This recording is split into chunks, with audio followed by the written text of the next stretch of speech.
Marcus grabbed his wife's photograph from the desk and hurled it against the wall. Glass shattered. Elena's smiling face stared up from the broken frame. "She's not my wife," he spat into the phone. "She never was. She's Subject 47. Her mother was Subject 23. This bloodline has been ours for 3 generations. He crushed a cigarette into the ashtray.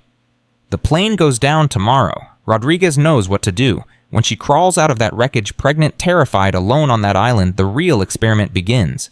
Her sons will complete what we started 60 years ago, and if she finds the bunker..." He laughed coldly. Let her see everything. Let her understand that she was never free, that she was born for this, that her children were designed in a laboratory before she ever met me. Subscribe to this channel and follow Elena's story to the very end. Comment your city below so I can see how far this story has traveled. The morning her life ended, Elena Harris woke up happy.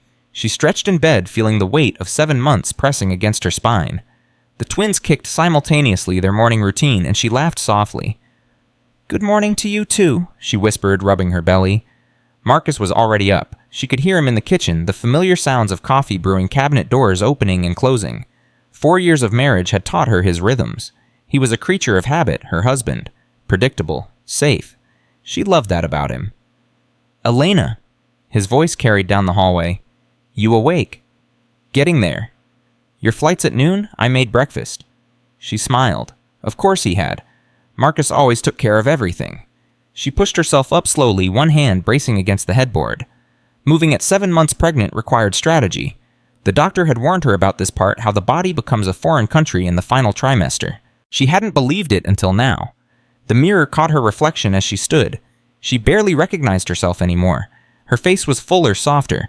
Her body had become something else entirely, a vessel for 2 lives that weren't quite hers yet.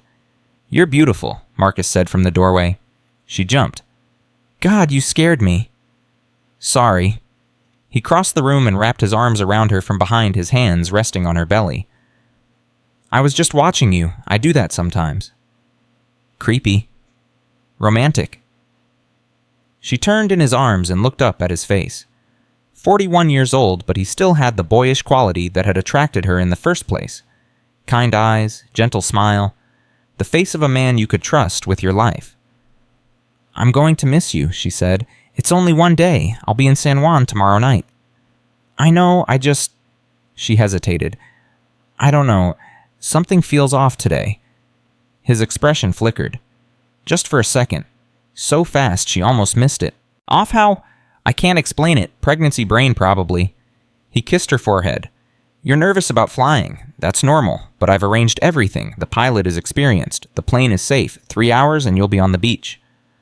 "I've arranged everything." Why did those words land so strangely in her chest? "Come eat," he said, pulling away. "You need your strength." Breakfast was eggs and toast, her favorite. Marcus sat across from her, scrolling through his phone while she ate. His face was calm, but his thumb moved too fast across the screen.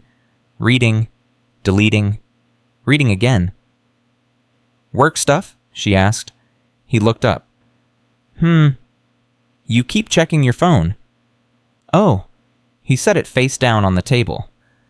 "Just conference logistics, nothing important." "You seem tense." "Do I?" "Marcus." He reached across the table and took her hand. His palm was cold. "I'm fine. I'm just going to miss you tonight, that's all. I don't like sleeping without you." She squeezed his fingers. "One night. One night too many." They finished breakfast in comfortable silence. Or what should have been comfortable. But Elena couldn't shake the feeling that something was wrong. The way Marcus kept glancing at the clock. The way his smile didn't quite reach his eyes. "Stop it," she told herself. "You're being paranoid." But paranoia had kept her alive in Afghanistan for 8 years. She had learned to trust her instincts.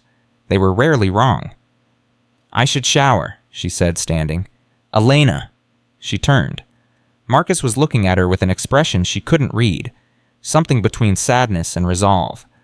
"I love you," he said. "You know that, right? Everything I've ever done has been for you, for us, for our family." The words should have been comforting. Instead, they felt like a goodbye. "I love you too," she said. She walked to the bathroom and closed the door behind her. In the mirror, her reflection stared back, uncertain. "What aren't you telling me, Marcus?" The drive to the airfield took 40 minutes. Marcus had insisted on a private car, a driver he knew personally. "I don't want you dealing with traffic stress," he had explained. "Not in your condition." Her condition, like pregnancy was a disease. The driver was silent the entire trip, eyes fixed on the road, hands steady on the wheel. He didn't make small talk, didn't even adjust the radio, just drove. Elena sat in the back, watching Miami slide past the tinted windows, the city where she had rebuilt her life after the Navy, the city where she had met Marcus, the city where she had finally allowed herself to believe in happy endings. Her phone buzzed, a text from Marcus. "Have a safe flight, I'll see you tomorrow. Remember, I've arranged everything, trust me." "Trust me." She typed back, "I do," but her thumb hesitated before hitting send. The airfield was small and private, tucked away from the chaos of Miami International. Palm trees lined the entrance. A chain-link fence surrounded the tarmac. Only 3 planes were visible, small charter aircraft baking in the Florida sun. The driver pulled up beside a modest hangar and opened her door without a word. "Thank you," Elena said. He nodded once, got back in the car, and drove away. She stood alone on the hot pavement, her small suitcase at her feet. The air smelled like jet fuel and salt. In the distance, the ocean glittered. "Mrs. Harris." She turned. A man approached from the hangar, wiping his hands on a rag. Mid-60s weathered face eyes permanently squinted from decades of staring at the sky. He walked with the bow-legged gait of someone who spent more time in the air than on the ground. "I'm Rodriguez," he said, extending a hand. "I'll be your pilot today." "Nice to meet you." His grip was firm, calloused. "How long have you been flying?" 43 years, ma'am. Started when I was 19. Haven't stopped since." "That's reassuring." "Should be." He smiled, but it didn't reach his eyes. "Your husband speaks highly of you. Says you're tough. Navy nurse, right?" 8 years. "Afghanistan." 2 tours. Rodriguez whistled low. "Then this little puddle jump should be nothing for you. 3 hours to San Juan. Smooth weather all the way." Elena looked at the plane waiting on the strip. Twin propellers. White paint faded to gray. Older than she had expected. "Is that us?" "That's her. She doesn't look like much, but she's reliable. Flown her 1,000 times. Something in his tone made her pause. Reliable. The way he said it, like he was convincing himself. "Are you okay?" she asked. Rodriguez's smile faltered. "Ma'am?" "You seem nervous." He laughed, but it came out wrong. "Just the heat gets to you after a while." He gestured toward the plane. "Shall we?" Elena grabbed her suitcase and followed him across the tarmac. The sun beat down mercilessly. Sweat trickled down her back. The babies kicked, restless, sensing something she couldn't name. The cabin was cramped. 4 seats total, 2 in front, 2 in back. She settled into the seat directly behind the cockpit and buckled herself in, adjusting the strap beneath her belly. "Comfortable?" Rodriguez asked from the pilot's seat. "As much as possible." "Good. We'll be airborne in a few minutes." He flipped switches, checked gauges, muttered to himself in a routine clearly performed thousands of times. The engines coughed, then roared. The propellers spun to life. Elena leaned back and closed her eyes. Just 3 hours. Then beach. Then Marcus. Everything would be fine. She didn't see Rodriguez glance at his phone. Didn't see the message on the screen proceed as planned. She didn't see his hands tremble as he deleted it. The plane rolled forward, picked up speed, and lifted off the ground. Miami shrank beneath them. The coastline curved away. The ocean opened up vast and blue and endless. For the first hour, everything was normal. Rodriguez hummed to himself some old song she didn't recognize. The engines droned steadily. The twins settled into sleep, their kicks fading to occasional flutters. Elena watched the clouds drift past the window and thought about the nursery back home. Yellow walls, white cribs. The mobile Marcus had insisted on buying little silver airplanes spinning in slow circles. To remind them their father loves the sky, he had said. So many moments that had felt like love. So many words that had felt like truth. How could she have been so blind, Mrs. Harris? She opened her eyes. Rodriguez was looking back at her, his face pale. "What is it? The instruments?" His voice was tight. "Something's wrong?" She leaned forward and looked at the panel. The compass needle was spinning wildly, unable to find north. The GPS screen flickered, coordinates appearing and disappearing. "What does that mean?" "I don't know." Rodriguez's hands moved fast, adjusting dials, pressing buttons. "I've never seen interference like this. It's like something's jamming the signal." The radio crackled with static. He grabbed the microphone. Tower, this is November 741 Juliet Lima. Do you copy, Tower? Please respond. Static. Tower, this is November 741 Juliet Lima requesting assistance. We are experiencing instrument failure. Do you copy? Nothing. Elena's heart began to pound. Can you fly without instruments? In theory, but I need to know where we are. Without GPS, without compass. He trailed off. I'm flying blind. The engine coughed. They both froze. No, Rodriguez whispered. No, no, no. Another cough. The right propeller sputtered, slowed, caught again. What's happening? Engine failure, his voice cracked. But that's impossible. I checked everything this morning. Fuel oil, everything was perfect. The propeller sputtered again, then stopped. Silence. Just wind and the remaining engine struggling to compensate. Mayday, mayday, Rodriguez was shouting into the dead radio now. This is November 741 Juliet Lima. We are experiencing engine failure over the Caribbean, requesting immediate assistance. Does anyone copy? Static screamed back at him. Does anyone copy? Elena gripped the armrest so hard her knuckles turned white. The plane was losing altitude. She could feel it in her stomach, the sickening sensation of falling. There, Rodriguez pointed through the windshield. Do you see it? She looked. An island. Small crescent-shaped rising from the water like something that shouldn't exist. That's not on any chart, Rodriguez said. I've flown this route 100 times. There's no island there. Can you land on it? I can try. The remaining engine coughed, then died. Complete silence. Only wind rushing past the fuselage. Only the whistle of air through cracks in the glass. Hold on, Rodriguez said. This is going to be bad. Elena wrapped her arms around her belly. Protect them. Whatever happens, protect them. The island rushed up to meet them. Beach, trees, rocks. Rodriguez pulled the yoke back, trying to level out. Too late. The left wing clipped a palm tree and the world exploded into chaos. Metal screaming, glass shattering, the impact throwing her against the restraints. She heard Rodriguez cry out. Then darkness. Then nothing. When Elena opened her eyes, she tasted blood. Everything hurt. Her head throbbed. Her ribs screamed with every breath. Her left arm was twisted at an angle that made her stomach turn. But the pain meant she was alive. She looked down at her belly. Move. Please move. A kick. Faint but unmistakable. Then another. Both of them. Still there. Still fighting. Thank God, she breathed. Thank God. She turned her head slowly, fighting dizziness. The cockpit was crushed, compressed by impact. Rodriguez hung motionless in his harness, his head bent at an impossible angle. Rodriguez? Nothing. She knew before she checked. 8 years of watching soldiers die had taught her what death looked like. The stillness, the emptiness, the absence of everything that made a person alive. He was gone. She was alone. The fuselage was torn open on one side, daylight pouring through the gap. She fumbled with her seatbelt fingers slick with blood and managed to release the buckle. Her body wanted to collapse, but she forced herself to move. Crawl. Just crawl. The jagged metal scraped her skin as she pulled herself through the opening. Then she was out, falling onto sand that burned hot beneath her palms.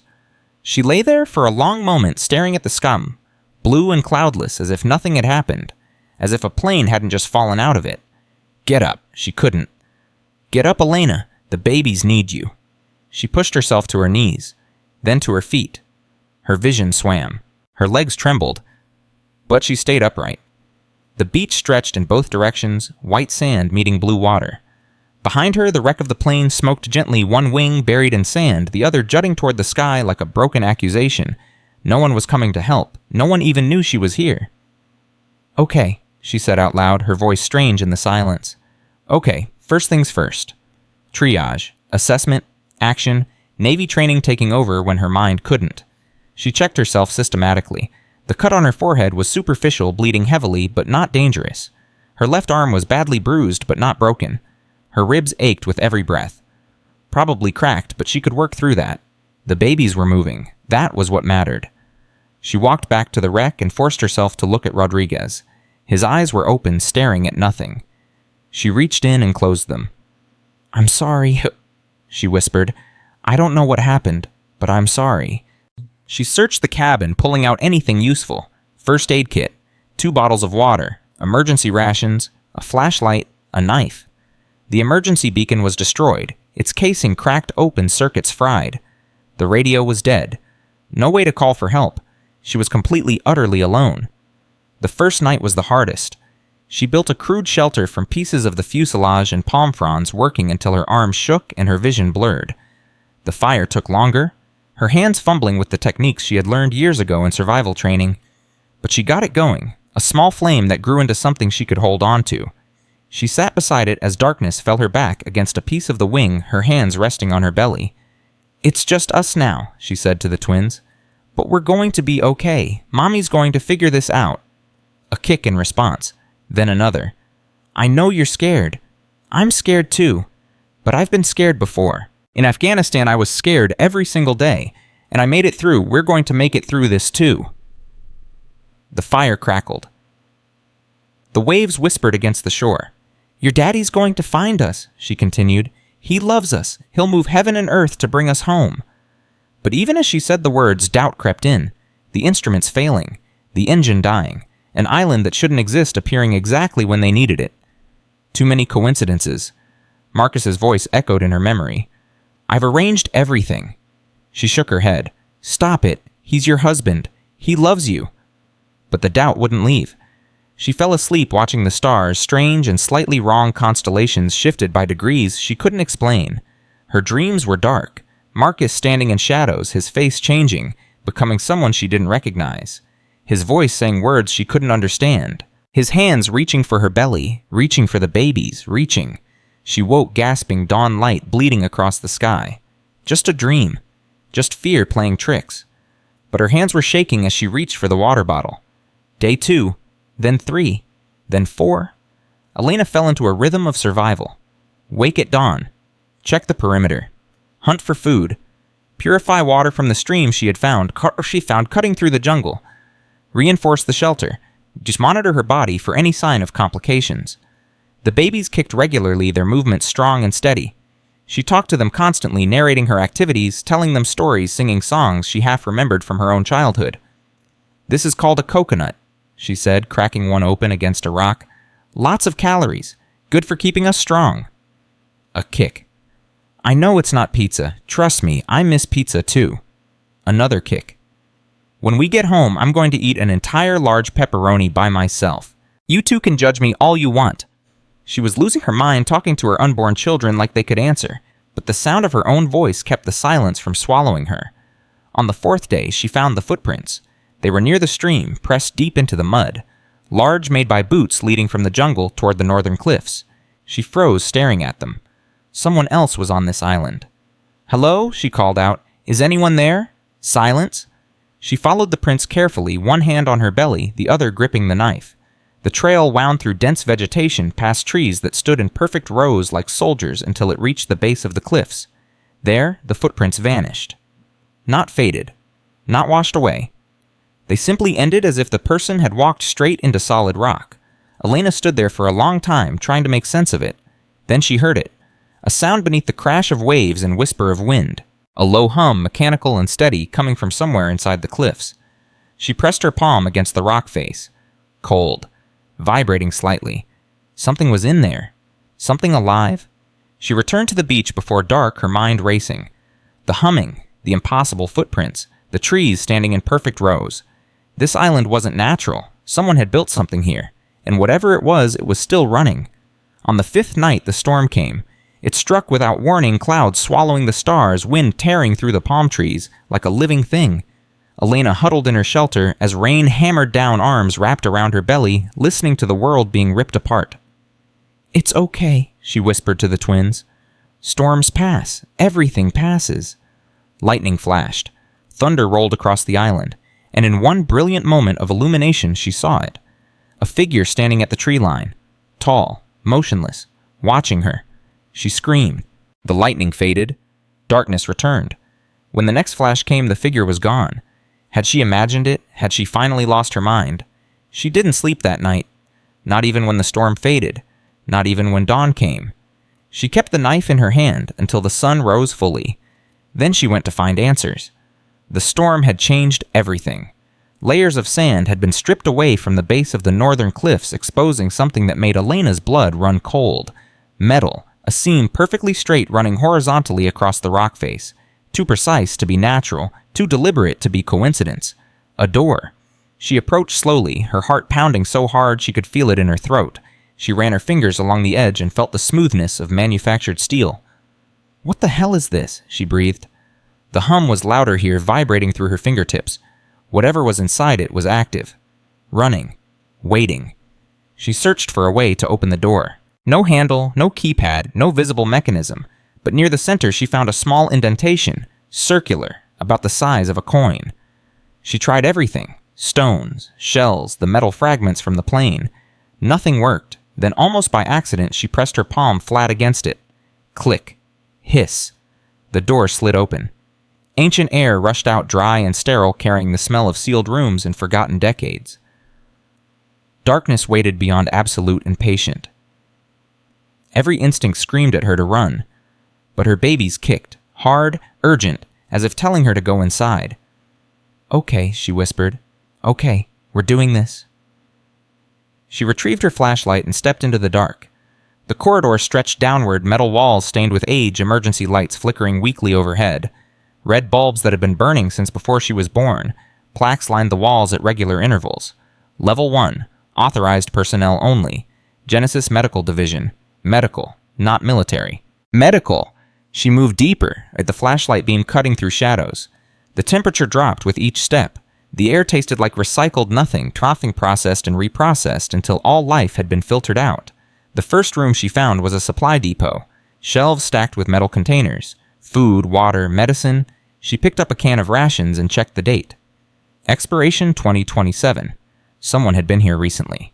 Within the past year. Restocking. Maintaining. The second room stopped her cold. Laboratory equipment. Tables lined with instruments. Microscopes. Centrifuges. Specimen containers labeled with numbers instead of names. And on the walls, photographs. Dozens of them. Women. All pregnant. Each labeled with a number. Subject 12. Subject 19. Subject 31. Their faces blurred together, but their expressions were identical. Smiling. Unaware. Guinea pigs who didn't know they were in a cage. Elena's stomach turned. On the central table lay a binder. The cover bore a single word stamped in faded red ink. Genesis. She opened it with trembling hands. The first page was a summary. Project Genesis established 1962. Purpose long-term study of genetic manipulation in isolated prenatal environments. Subjects selected based on specific genetic markers. Pregnancies monitored from conception through birth. Children tracked through adulthood. The words swam before her eyes. Selected, monitored, tracked. She kept reading, unable to stop. Phase 1, identification of compatible bloodlines. Phase 2, controlled breeding protocols. Phase 3, observation in isolated environments. Phase 4, extraction and integration of viable offspring. Breeding protocols. Viable offspring. They were talking about human beings like livestock. She turned pages faster now. Charts showing decades of data. Graphs tracking hundreds of pregnancies. Photographs of children at various ages, each labeled with a subject number instead of a name. Then she found the recent entries. Subject 47, Elena Harris. Her own photograph stared back at her from the page, smiling, trusting, pregnant. Genetic compatibility 98.7%. Pregnancy status twins male. Father Dr. Marcus Harris, Genesis operative. The binder fell from her hands. She couldn't breathe. Marcus, her husband, not a researcher, an operative. Their meeting at the conference. Their whirlwind romance. Their perfect pregnancy. All of it designed. All of it controlled. She was never his wife. She was his assignment. Elena stumbled backward, crashing into a shelf. Containers scattered across the floor. Her vision blurred with tears. She didn't feel falling. "No," she gasped. "No, no, no." But the evidence was there, undeniable. She grabbed the table to steady herself and forced her eyes back to the binder. There was more. There had to be more. She flipped to the personnel files. Names, photographs, assignments. Dr. Marcus Harris, recruited 2015, specialization. Subject acquisition and relationship establishment. Current assignment, subject 4047, Elena Harris. Relationship establishment, like she was a building to be constructed, a project to be managed. She kept reading. Note: Subject 47 represents third-generation Genesis material. Mother Subject 23 contributed to Program 1991-1992. Grandmother Subject 8 contributed to Program 1962-1963. Bloodline shows exceptional genetic stability and resistance to isolation stress. Third generation. Her mother had been part of this. Her grandmother had been part of this. She wasn't just a test subject. She was the product of 60 years of selective breeding. Elena sank to the floor.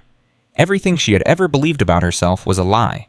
Her mother hadn't died of complications during childbirth. She had died in this program, used up and discarded like a faulty component. And now Elena was next. Her babies were next. She sat there for what felt like hours, the cold seeping into her bones. The silence pressing against her ears. The twins kicked occasionally, reminding her they were still there, still depending on her. Eventually, something shifted inside her. Not acceptance, not peace. Rage. Pure clarifying white-hot rage. They had taken everything from her. Her mother, her identity, her marriage, her choice. But they had not taken her children. Not yet. And she would burn this entire operation to the ground before she let that happen. Elena stood slowly. Her legs trembled but held. She wiped her face with the back of her hand and looked around the laboratory with new eyes. Evidence. She needed evidence. She found a portable drive in one of the desks and began copying files. Personnel records, communication logs, experimental data, everything she could find. Then she found the communication terminal. It was old, built into the wall, but the power light glowed green. Active. She approached it carefully. The screen flickered to life at her touch. Welcome, Subject 47. Your presence has been anticipated. Her blood ran cold. They knew she was here. They were watching. She typed, "Who are you?" The response came instantly. Genesis Operational Control. Your cooperation is appreciated. What do you want with my children? A pause. Then the future. The screen changed, displaying genetic data. Her son's DNA sequences. Probability scores. Compatibility ratings. One phrase repeated viable candidates. Candidates for what? She didn't want to know. When are you coming for me? The cursor blinked for several seconds. Extraction team scheduled for week 38. Observation continues until delivery.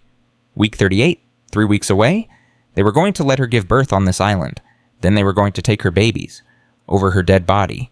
She downloaded everything she could, then searched for a way to send a message. The terminal had external communication capabilities, but every frequency was blocked.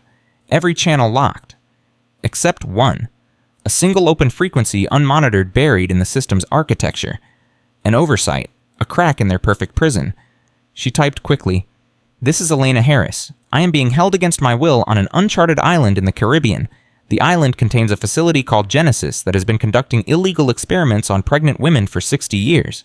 I have evidence. Someone please respond. I have evidence." She sent it before she could think twice. Whether anyone would receive it, she had no idea, but it was something, a message in a bottle thrown into an endless ocean. She grabbed the drive and turned to leave. The lights went red. Containment protocol initiated, the screen flashed. Observation compromised. Security response dispatched. She ran. The corridor seemed longer now, the emergency lights flashing in a rhythm that made her dizzy. She could hear something behind her, a mechanical grinding doors sealing one by one. They were trying to trap her inside. She pushed harder, her pregnant body protesting every step. The babies kicked frantically, sensing her fear. "Almost there," she gasped. "Almost there." The entrance appeared ahead, the door still open, daylight visible beyond. She threw herself through the gap just as it began to close. The door sealed behind her with a sound like a tomb being locked. She collapsed onto the sand, gasping, her heart hammering against her ribs. For a long moment she just lay there. Then she laughed. It came out broken hysterical, not really a laugh at all, but it was something. Proof that she was still alive, still fighting. She had gotten out. She had the evidence. She had sent a message. Now she just had to survive long enough for it to matter. The sun was setting, painting the sky in shades of blood and fire. Elena pushed herself up and walked back to her shelter on legs that barely held her. 3 weeks. She had 3 weeks to figure out how to escape, or how to fight, or how to make sure that when they came for her, they would regret it. She sat by the fire as darkness fell, the portable drive clutched in her hand. Inside it was the truth. About Genesis. About Marcus. About her entire family history. Inside it was the weapon she would use to destroy them. "Listen to me," she said to her belly. I don't know what they planned for you, I don't know what they think you are, but I'm going to tell you what you actually are. The twins kicked. You are mine. You are wanted. You are loved. Her voice cracked.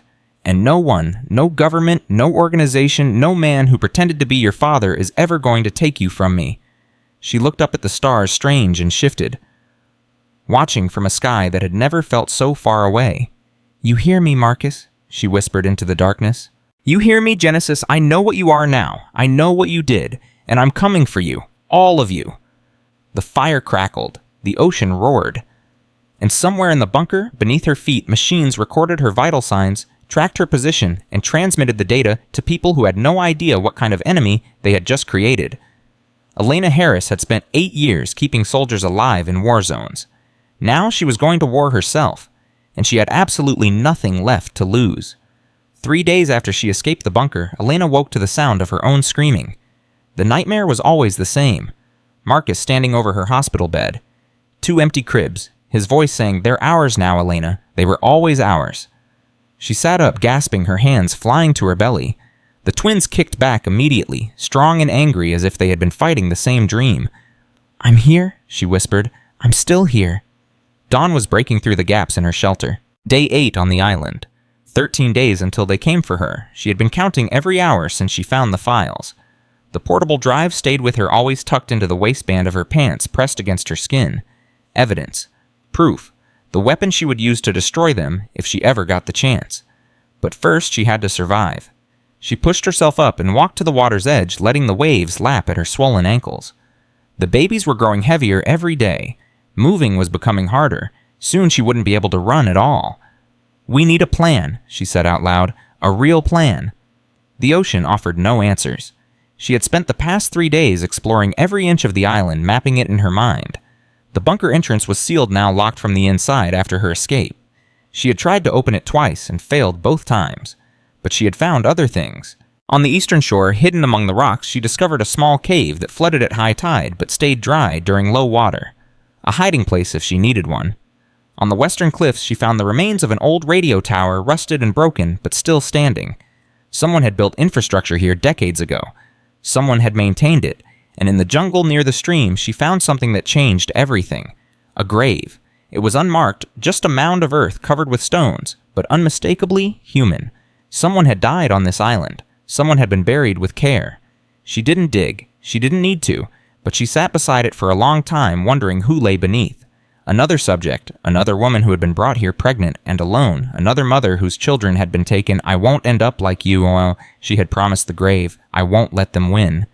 Now, standing in the surf, she repeated that promise to herself. The radio crackled. Elena froze. She had salvaged the emergency radio from the plane on day 2, spending hours trying to repair the damaged circuits. It had been dead ever since. Nothing but static on every frequency. But now, faint beneath the white noise, she heard something else. A voice. She ran back to the shelter, her heart pounding, and grabbed the radio with shaking hands. "Hello, can anyone hear me? This is Elena Harris. Please respond." Static. Then, "Receiving your signal? Coordinates unclear. Please confirm." The voice was male, distorted by interference, but unmistakably real. Yes, I'm here," she was shouting, tears streaming down her face. "I crashed 8 days ago. I'm on an unmarked island somewhere in the Caribbean. Please, I need help. I'm 7 months pregnant." Signal breaking up. "Can you? Please don't go. Please." Military frequency. Unauthorized transmission. "Who are you?" "My name is Elena Harris. I was a Navy nurse. Service number 4729861. I'm stranded. I need rescue." A long pause. Static crackling like fire. Then, "Hold your position, Elena. We're tracking your signal. Help is coming." The line went dead. She clutched the radio to her chest and sobbed. Someone had heard her. Someone was coming. But even as relief flooded through her, a darker thought surfaced. Who had responded, the military or Genesis? She had no way to know. 3 hours later, she heard the helicopter. It appeared on the horizon like a black wasp, growing larger with each passing second. The sound of its rotors filled the air, drowning out the waves. The wind everything. Elena stood on the beach, one hand shielding her eyes from the sun, the other pressed against her belly. "This is it," she whispered. "This is either rescue or death." The helicopter circled the island, once scanning, assessing. Then it descended toward the beach, kicking up sand in a violent whirlwind. She held her ground. 2 figures jumped out before the aircraft even touched down. Both wore tactical gear. Both carried weapons. "Elena Harris," the first one shouted over the rotor noise. "Yes, come with us, now." They weren't asking, they were ordering. She didn't move. "Who sent you?" The man exchanged a glance with his partner. "Ma'am, we don't have time for this. We need to get you off this island immediately." "Who sent you?" "The United States Navy. You transmitted on a military frequency. We traced your signal. Show me identification." The man's jaw tightened. "Ma'am, I'm not going anywhere until I see identification." For a long moment, nobody moved. The helicopter's blades continued to spin, the noise making it almost impossible to think. Then the second figure stepped forward, removed their helmet.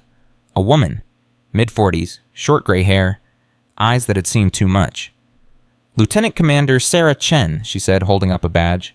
"Naval Intelligence. We received your distress call. We also received something else 3 days ago. A data transmission from this location, encrypted files about something called Genesis." Elena's heart stopped. "You got my message?"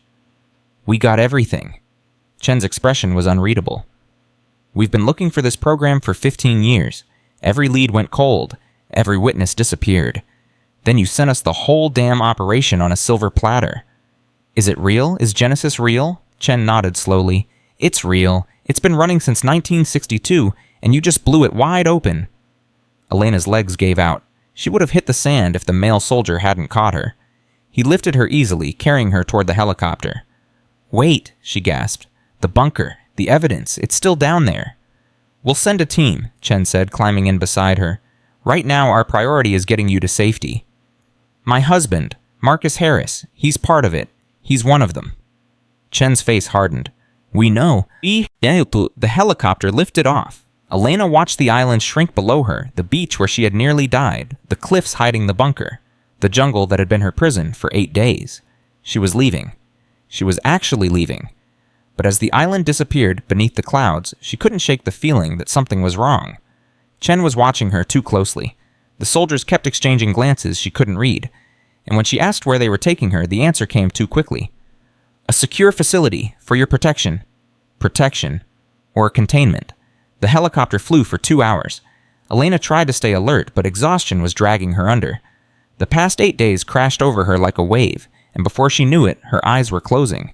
She dreamed of Marcus. He was standing in their kitchen the morning of the flight, scrolling through his phone, but when he looked up, his face was different. Harder. Colder. "You were never supposed to find out," he said. "You were supposed to die on that island." "I survived." "You did." He smiled, but it didn't reach his eyes. "That's why we had to change the plan." She woke to Chen's hand on her shoulder. "We're landing." The facility below looked like a hospital, white and sterile, surrounded by chain-link fence and guard towers. Military vehicles dotted the parking lot. Armed personnel patrolled the perimeter. "Where are we?" Elena asked. "Florida, Naval Air Station Jacksonville." Chen helped her out of the helicopter. "You'll be safe here." Safe. That word again. They led her through corridors that smelled like antiseptic and recycled air. Doctors in white coats stopped to stare as she passed. Whispers followed her like shadows. Finally, they reached a private room. Hospital bed, monitoring equipment, a window that didn't open. "Get some rest," Chen said. "The doctors will examine you in the morning. Make sure the babies are okay." "And then what?" "Then we talk. About Genesis, about your husband, about everything you found on that island." Chen turned to leave. "Wait." Elena grabbed her arm. "You said you've been looking for Genesis for 15 years. Why, what's your connection?" Chen paused. Her jaw tightened. For a moment, she looked almost human. "My sister," she said quietly. "She was Subject 29. She disappeared in 2009. I've been hunting these bastards ever since." Then she was gone. Elena sat on the edge of the bed processing. Chen wasn't just military. She was a victim, or at least the family of one. That should have been reassuring. It wasn't. Something about the way Chen looked at her, the way the soldiers moved, the way everyone seemed to know exactly where to take her without asking questions. This facility felt less like a rescue and more like a transfer, from one cage to another. She didn't sleep that night. The doctors came at dawn. 2 of them, both male, both wearing expressions of professional concern that didn't quite mask their curiosity. "Mrs. Harris, we need to run some tests. Standard prenatal evaluation, nothing to worry about." Where's Commander Chen? She'll be here this afternoon. For now, let's focus on your health. They hooked her up to monitors, drew blood, performed an ultrasound. Twins look healthy, Chungu, the older doctor said, studying the screen. Good heartbeats, good movement. You're lucky. Lucky, she almost laughed. When can I leave? The doctors exchanged a glance. That's not up to us, Mrs. Harris, but I'm sure Commander Chen will discuss your options this afternoon. Options. Like she was choosing from a menu. They left her alone after that, but the door didn't lock from the inside. She tried it. Someone had removed the mechanism. She was a guest who couldn't leave. She was a witness who knew too much. And she was starting to realize that the only difference between Genesis and the people who had rescued her might be the uniforms they wore. Chen returned at 3 in the afternoon. She wasn't alone. A man walked beside her, tall and thin, wearing a gray suit that probably cost more than Elena's car. He moved with the confidence of someone who had never been told no. Mrs. Harris. He extended a hand. My name is Robert Caldwell. I'm with the Department of Defense. She didn't take his hand. What do you want? Caldwell lowered his arm, unbothered. I want to help you. We all do. But first, I need to understand exactly what you found on that island. I already told Commander Chen everything. Tell me. Elena looked at Chen, whose face had gone carefully blank. Something had changed. The ally she thought she had found was gone, replaced by a soldier following orders. Genesis is a breeding program, Elena said slowly. They've been selecting women with specific genetic markers for over 60 years, monitoring pregnancies, tracking children. My mother was one of them, so was my grandmother, and so am I. Caldwell nodded. And your husband? Marcus is an operative. He was assigned to me. Our entire relationship was designed to produce these babies. Do you have proof? I have a portable drive with hundreds of files, personnel records, communication logs, genetic data going back decades. Caldwell's eyes flickered. Just for a second, but Elena caught it. He already knew about the drive. Where's this drive now? He asked. Safe. Mrs. Harris, I need you to understand something. Caldwell sat in the chair beside her bed, leaning forward with an expression of practiced sympathy. Genesis is not a rogue operation. It's not some secret cabal. It's a government program. Always has been. The words hit her like a physical blow. You're lying. I wish I were. Genesis was established in 1962 under the Kennedy administration. Cold War paranoia. The Soviets were experimenting with genetic enhancement, and we needed to keep up. The program was supposed to be terminated in 1991, but it went underground instead. Private contractors, corporate funding, off the books. Why are you telling me this? Because you need to understand what you're dealing with. Caldwell's voice dropped. The people who run Genesis now are not government employees. They're businessmen, scientists, billionaires who believe they can create a better human race through selective breeding, and they have resources that make the United States military look like a local police department. Elena's blood ran cold. Then why haven't you stopped them? We've tried. Every witness we find either disappears or recants. Every facility we raid is empty by the time we arrive. They're always one step ahead. Until now. Until me. Caldwell nodded. You're the first subject who's ever escaped with evidence. The first one who's ever made it to the outside world. You're also carrying twin boys with genetic markers that Genesis has been cultivating for 3 generations. She wrapped her arms around her belly. What are you saying? I'm saying you have a choice, Mrs. Harris. You can give us the drive testify against Genesis and help us bring down the entire operation. In exchange, we'll protect you and your children, new identities, armed security, a life completely off the grid. Or, Caldwell's expression didn't change. Or you can try to go back to your old life, pretend none of this happened, and wait for Genesis to come for you, because they will. They always do. Elena stared at him for a long moment. The drive is hidden in the lining of my jacket, the one I was wearing when your people picked me up. Caldwell smiled. I know. He reached into his pocket and pulled out the portable drive. Her portable drive. We've already accessed the files, Mrs. Harris. The information is extraordinary. Names, dates, locations. Enough to prosecute dozens of people. She felt sick. You searched me. We had to be sure you were telling the truth. And now? Caldwell stood. Now we keep you safe until the babies are born. After that, we begin building our case. Genesis will fall, Mrs. Harris, and you'll be the one who made it happen. He walked toward the door. Mr. Caldwell? He turned. What happens to my children after they're born? Something flickered across his face, too fast to identify.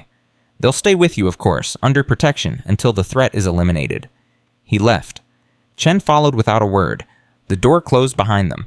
Elena sat alone in the sterile room, surrounded by machines that beeped and hummed, and tried to convince herself that she hadn't just made the worst mistake of her life. They had taken the drive. They had all the evidence, and she had nothing left to bargain with. 4 days passed. The doctors came and went. The machines beeped. The babies grew. No one told her anything. She asked to call her family. Denied. She asked to speak with a lawyer. Denied. She asked to leave her room. Denied. The protection they had promised was starting to feel exactly like the captivity she had escaped. On the 5th day, she found the note. It was tucked under her breakfast tray, a small piece of paper folded into a square. She almost missed it. The handwriting was hurried, almost illegible. They're lying to you. Caldwell is Genesis. This facility is a front. They're waiting for you to give birth. Then the extraction happens here. Trust no one. Be ready to run. A friend. Elena read it 3 times. Then she ate the paper. Her mind raced. If the note was true, she had walked straight into a trap. The rescue, with the facility Caldwell's sympathetic speech, all of it designed to keep her calm until her babies were born. But who had sent the note and why? She thought about Chen, the sister who was Subject 29, the 15 years of hunting. Was Chen the friend, or was she part of the deception? There was no way to know. Elena looked around her room with new eyes. The window didn't open, but it was glass. Breakable. The door wasn't locked, but guards patrolled the hallway. The monitoring equipment was wired, but the wires could be pulled. She was trapped. But she had been trapped before. In Afghanistan, she had escaped a Taliban ambush by hiding in a drainage ditch for 6 hours while bullets flew overhead. She had survived a plane crash on a deserted island while 7 months pregnant. She had broken into an underground bunker and stolen evidence from an organization that had been hiding for 60 years. She could survive this too. She just needed a plan. That night, she pretended to sleep. The guards checked on her every 2 hours, opening the door, shining a light, confirming she was in bed. She learned their patterns, memorized their timing. At 2 a.m. during the gap between checks, she got up. She moved silently to the door and pressed her ear against it. Voices, low, urgent. Caldwell says we move her tomorrow. Where? Secondary facility, off the coast. She'll deliver there. What about the naval people? Bought and paid for. Chen's the only problem. She's asking too many questions. Then remove her from the equation. Already in progress. Footsteps. Moving away. Elena's heart hammered against her ribs. Tomorrow. They were moving her tomorrow. She had hours, not days. She looked at the window again. The glass was thick, probably reinforced. But the frame was old, rusted in places. She grabbed the metal stand that held her IV bag. Heavy. Solid.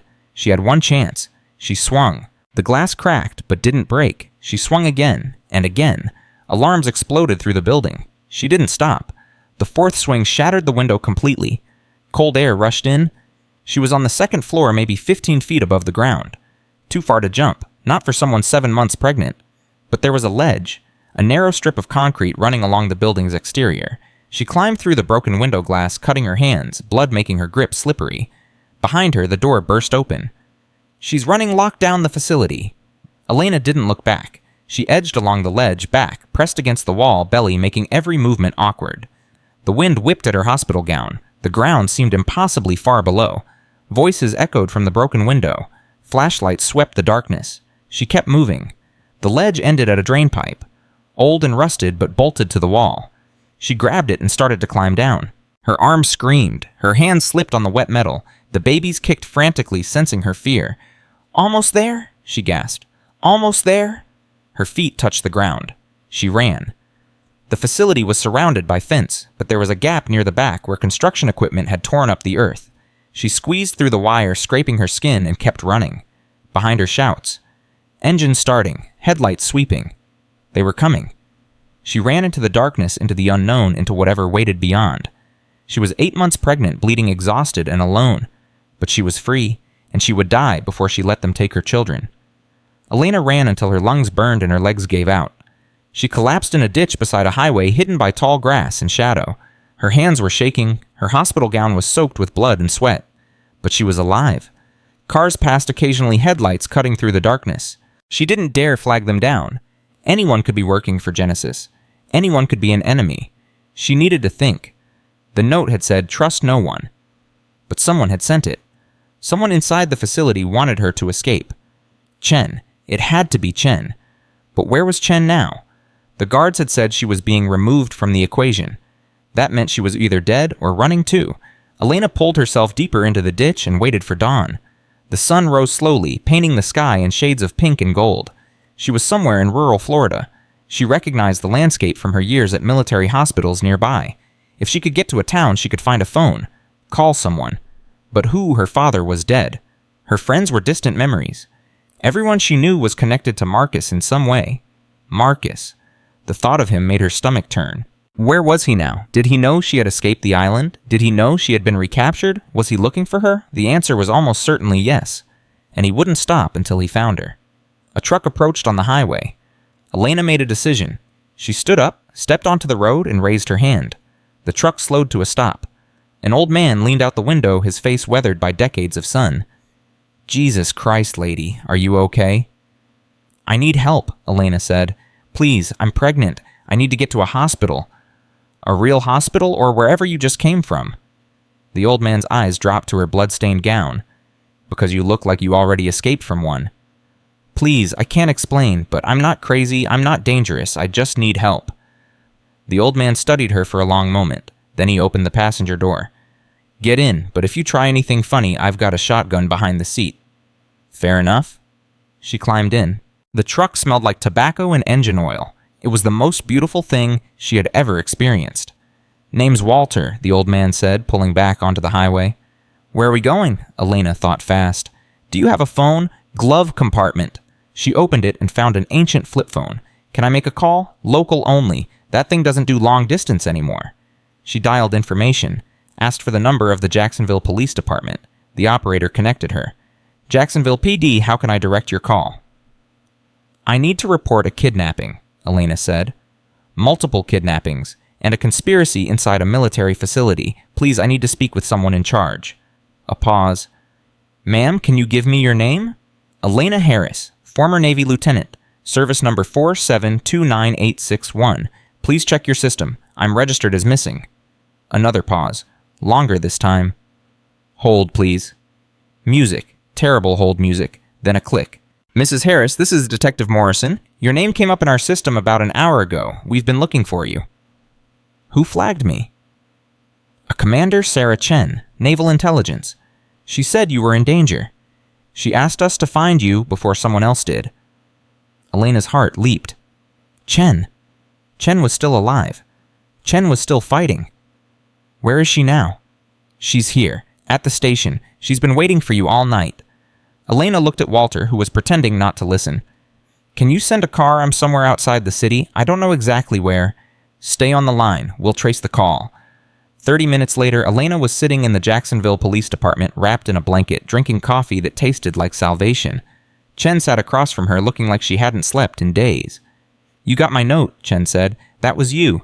I've been trying to bring down Genesis for 15 years. When I found out Caldwell was running the facility, I knew the whole thing was a setup, but I couldn't warn you directly. They were watching everything." "What happens now?" Chen leaned forward. "Now we go public. I've sent copies of the files to every major news outlet in the country. By tomorrow morning, Genesis will be the biggest story in America." "And Caldwell?" "Gone. Disappeared as soon as he realized Euphemia would escaped. But we'll find him. We'll find all of them." Elena set down her coffee. Her hands were still shaking. "What about Marcus?" Chen's expression darkened. "Your husband left the country 3 days ago. Our sources say he's somewhere in South America. We have people looking, but he'll come back," Elena said quietly. "He'll come for the babies." "I know." Chen reached across the table and took her hand. "That's why we're going to make sure he never gets the chance." For the first time since the plane crashed, Elena felt something like hope. It was fragile, uncertain, but it was there. She looked down at her belly, at the 2 lives growing inside her, and made a silent promise. "I'm going to keep you safe," she whispers. "Whatever it takes, whoever I have to fight, I'm going to keep you safe." The babies kicked back, strong, steady, ready, and somewhere thousands of miles away, Marcus Harris watched the news break across every screen in his safe house.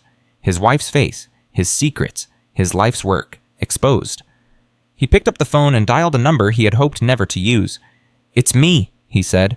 "She's become a problem, a public problem. We need to accelerate the timeline." He paused, listening.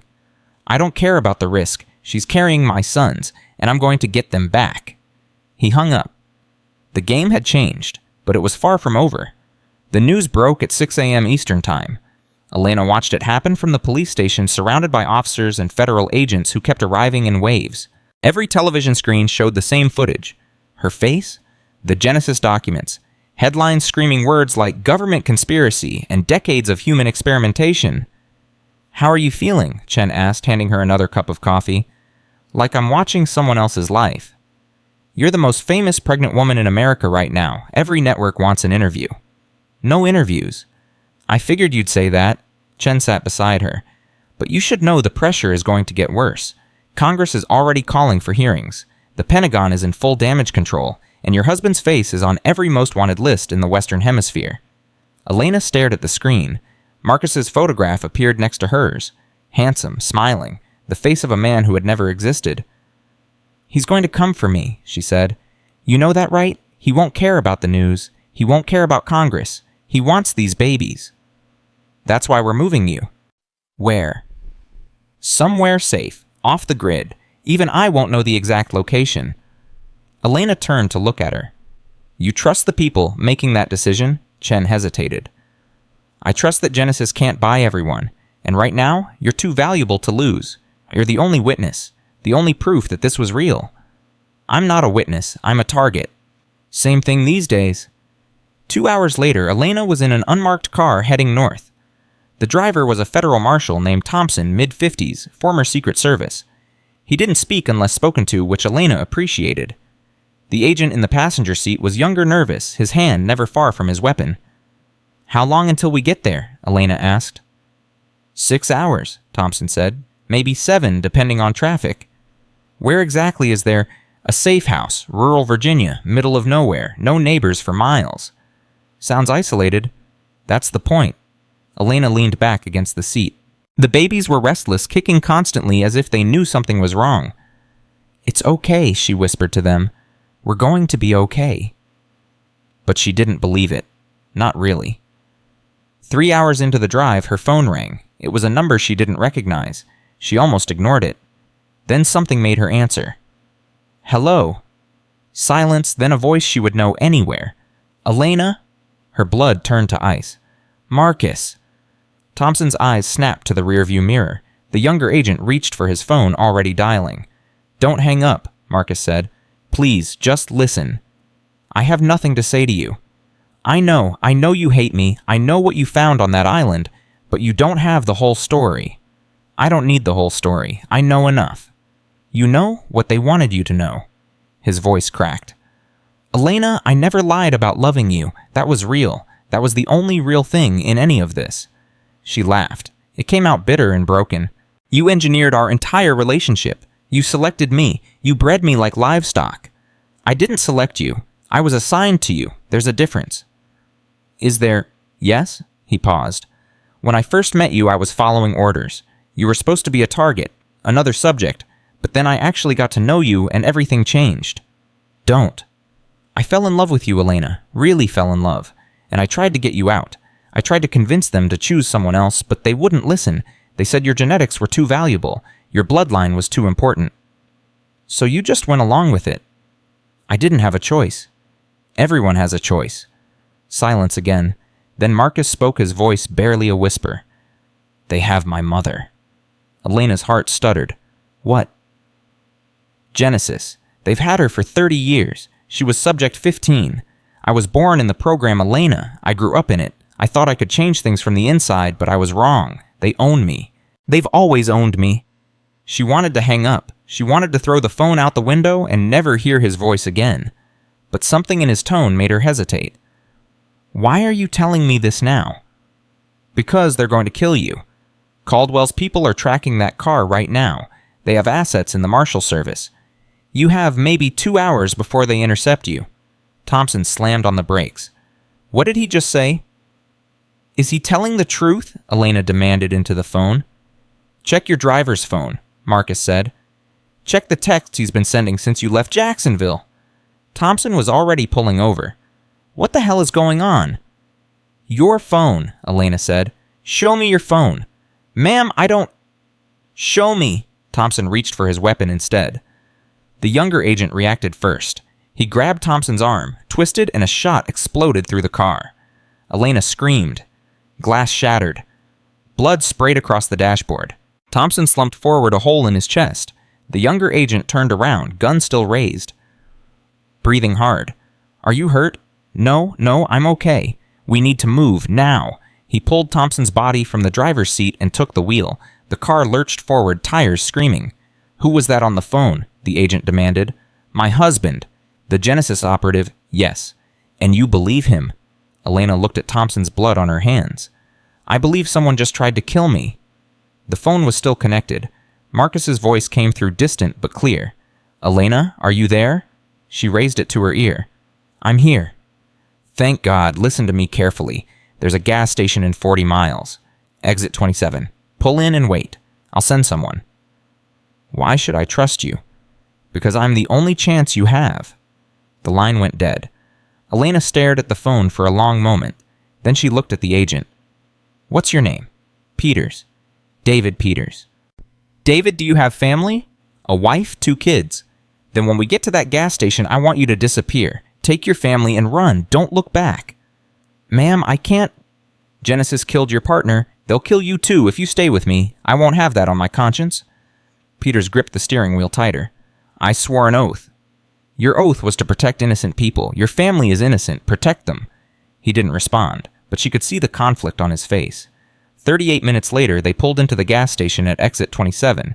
It was small, run-down, the kind of place that survived on truckers and travelers who couldn't wait for the next town. Elena climbed out of the car, her legs shaking, and looked around. Nothing. No one. "I don't like this," Peter said, his hand on his gun. "Neither do I." A truck pulled in from the opposite direction. Black. Unmarked. Windows tinted so dark they could have been painted. Peter stepped in front of Elena. "Get back in the car." "Wait." The truck door opened. A woman stepped out. Elena recognized her immediately. "Sarah?" Chen walked toward them, her face drawn, her eyes hollow. "Get in the truck, both of you." "I thought you didn't know where I was going." "I didn't. Your husband told me." Elena felt the ground shift beneath her feet. "You're working with Marcus." "I'm working with anyone who can bring down Genesis." Chen's voice was hard.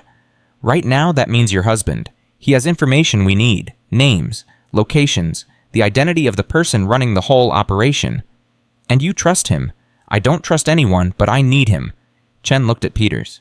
"You can leave, Marshall. This isn't your fight anymore." Peters hesitated. He looked at Elena, something like guilt in his eye. "Go," Elena said. "Find your family. Get out of the country if you can." He nodded once, then he got back in the car and drove away. Elena watched until his taillights disappeared. Then she turned to Chen. "Where are we going?" "Somewhere Marcus can meet us. Somewhere Genesis won't think to look." "Where?" Chen's expression was grim. "The island. We're going back to the island." The helicopter took off at dusk. Elena sat in the back watching the coastline disappear beneath them. Her belly ached. The babies were quiet now, too quiet, as if they were holding their breath. Chen sat across from her checking equipment, preparing for whatever waited ahead. "Why the island?" Elena asked. "Why go back there?" "Because it's the last place they'll expect, and because your husband says there's something in that bunker we missed, something that can prove Genesis goes all the way to the top." "The top of what?" Chen looked up. "The government, the military, corporations you've heard of, people who run the world, Elena. They've been funding this program for decades, harvesting children, engineering bloodlines, creating what they call optimal humans for positions of power. That's insane. Is it look at the people in charge? Politicians who rose from nowhere. CEOs who seem superhuman. Military leaders who never make mistakes. What if they were designed that way? What if they were bred for it?" Elena felt sick. "You're saying my children would have been raised to lead, groomed from birth, placed in positions where they could shape policy, economics, warfare. They wouldn't even know they were puppets. They'd think they were making their own choices. That can't be real. 3 weeks ago, you didn't think Genesis was real either." The helicopter flew through the night. Elena dozed fitfully, her dreams filled with faces she didn't recognize. Children who looked like her, adults who looked like Marcus, a family tree that stretched back generations, every branch carefully pruned. She woke to Chen's hand on her shoulder. "We're here." The island looked different at night. Darker, smaller. The beach where she had crashed was invisible in the shadows. The helicopter landed near the cliffs, its rotors kicking up sand and spray. Elena climbed out, her feet touching ground she had never expected to feel again. "He should be here by now," Chen said, scanning the darkness. "Maybe he's not coming. Maybe this was a trap." "Then we're already dead."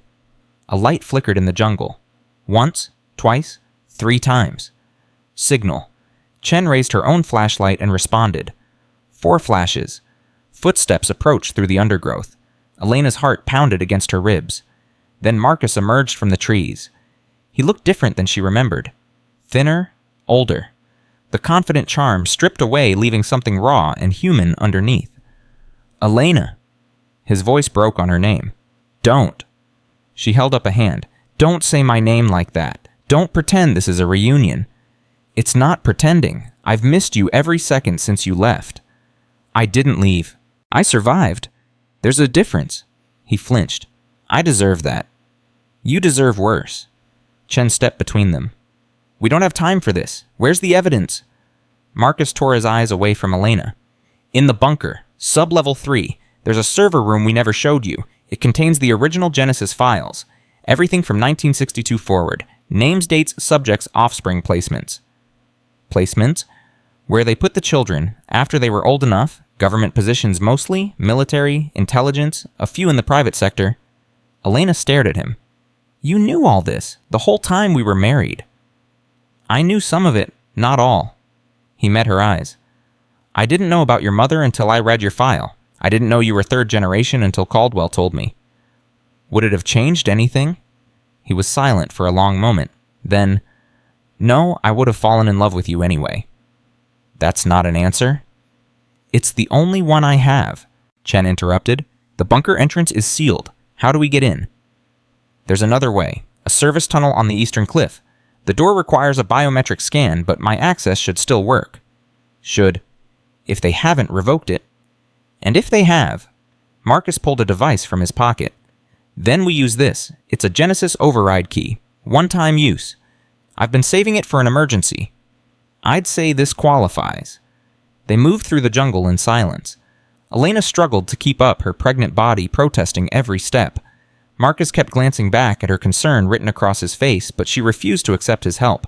She would die before she let him touch her. The service tunnel was hidden behind a waterfall exactly where Marcus said it would be. The entrance was narrow, barely wide enough for one person at a time. "I'll go first," Marcus said. "Stay close." The tunnel descended steeply into darkness. Elena gripped the walls to keep her balance, her breath coming in short gasps. The babies kicked wildly, disturbed by the movement. "Almost there," Marcus called back. A faint glow appeared ahead. Artificial light flickering weakly. They emerged into a corridor Elena didn't recognize. Different from the one she had explored before. Older. Deeper. "This is sub-level 3, Marcus said. "The original facility, built in 1962. Everything above was added later. The walls were lined with photographs just like the lab she had found. But these weren't pregnant women. These were children. Hundreds of them. Each labeled with a number and a date. They tracked everyone," Chen said softly. "Every single child."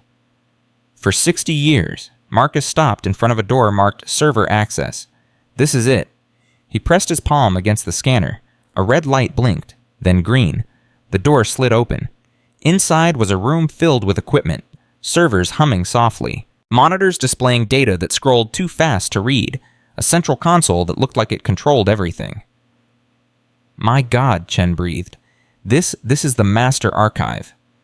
Every file, every record, every secret Genesis ever kept." Marcus walked to the console and began typing. "It'll take about an hour to download everything. After that, we can..." An alarm screamed through the facility. Red lights flooded the corridor outside. "What's happening?" Elena shouted over the noise. Marcus's face went white. "They know we're here." "How?" "I don't know. Someone must have..." He stopped, stared at the console. "No." "What?" "There's a tracker. In the system. Someone triggered it when I logged in. Chen grabbed him by the collar. You led them right to us. I didn't know. I swear I didn't know. Footsteps echoed from somewhere above. Many footsteps, moving fast. We have to go, Elena said. The download isn't finished. Then finish it later. Right now we need to... A shot rang out. Chen spun blood spraying from her shoulder. She hit the ground hard. Sarah. Elena dropped beside her. I'm okay. Chen's voice was strained.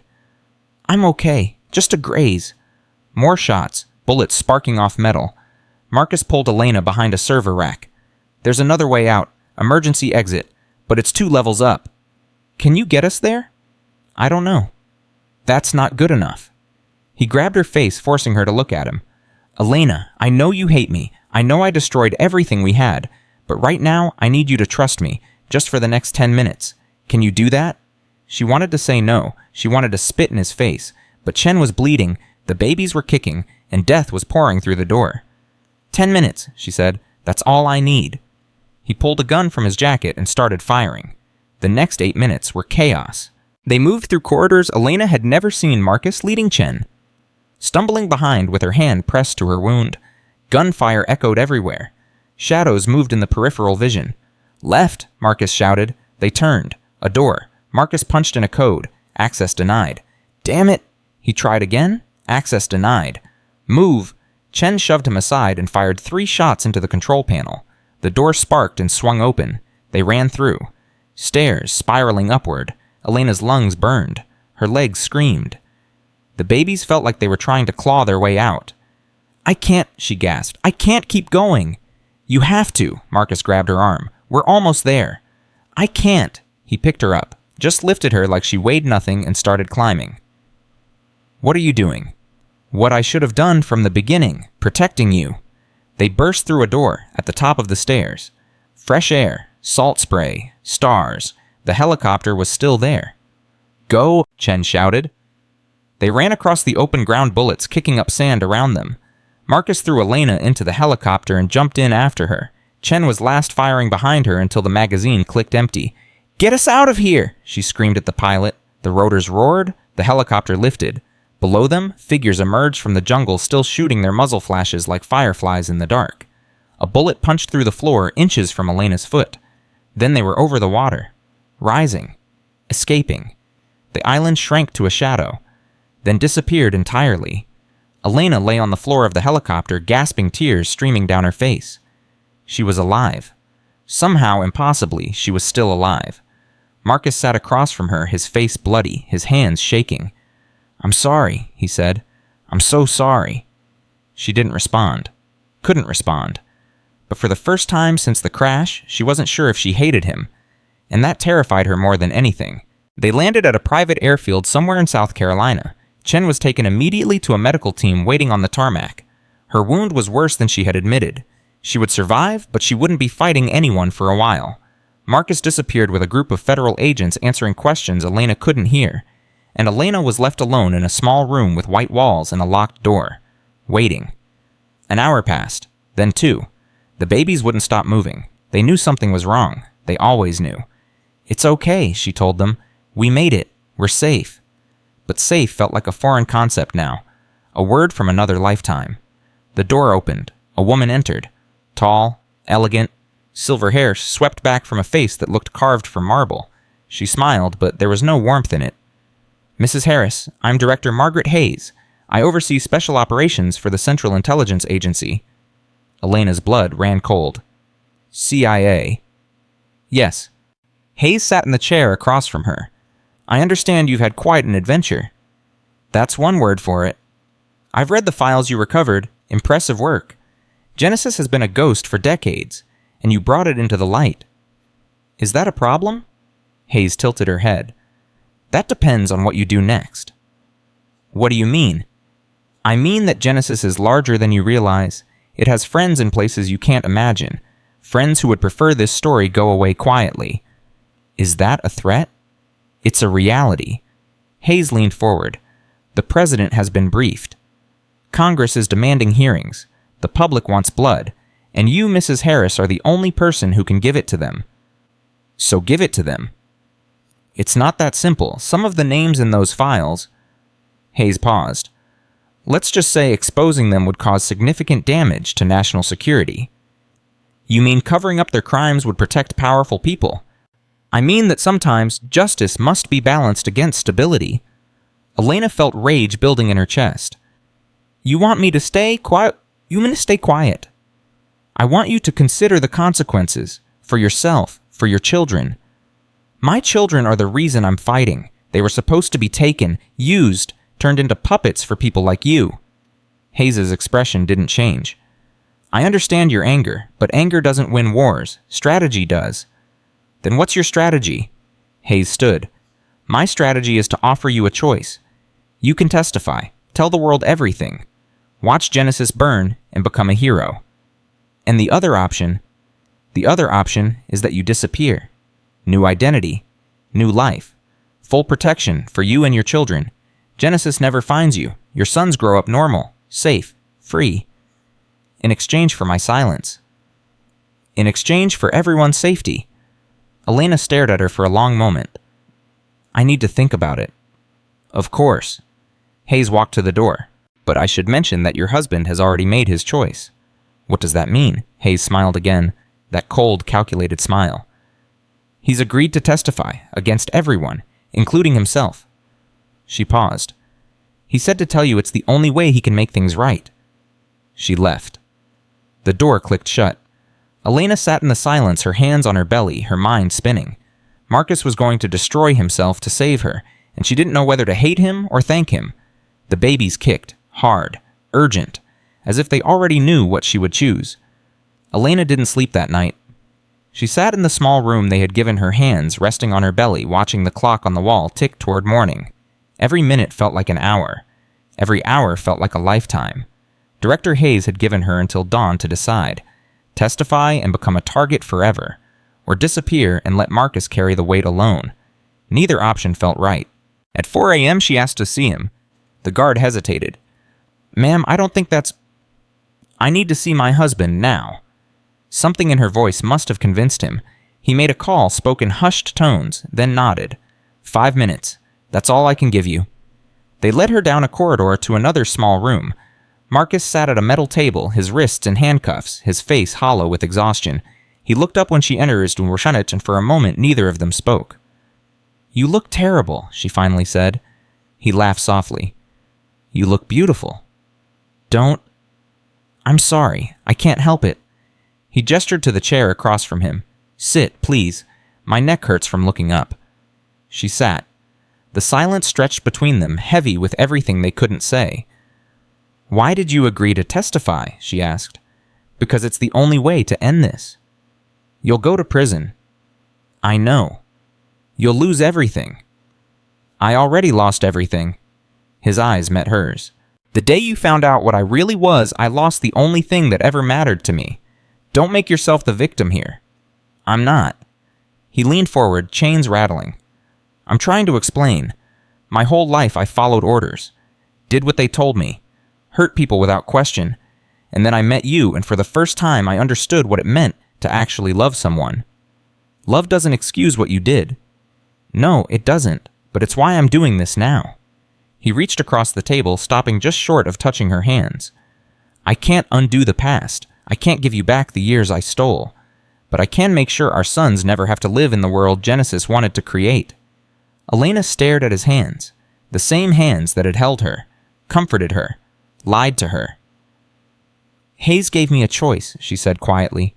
Testify or disappear. I know, she told me. What do you think I should do? Disappear. The word came out immediately without hesitation. Take the boys. Start over. Forget I ever existed. And let you face this alone? Yes. That's not fair? None of this is fair, his voice cracked. But our children deserve a normal life, a safe life. If you testify, you become a public figure. Genesis will hunt you forever. Every enemy I've ever made becomes your enemy. And if I disappear, they win. They stay hidden. The powerful people Hayes mentioned never face justice. Some of them will. The files we recovered, the testimony I'm giving, it's enough to bring down the operational side.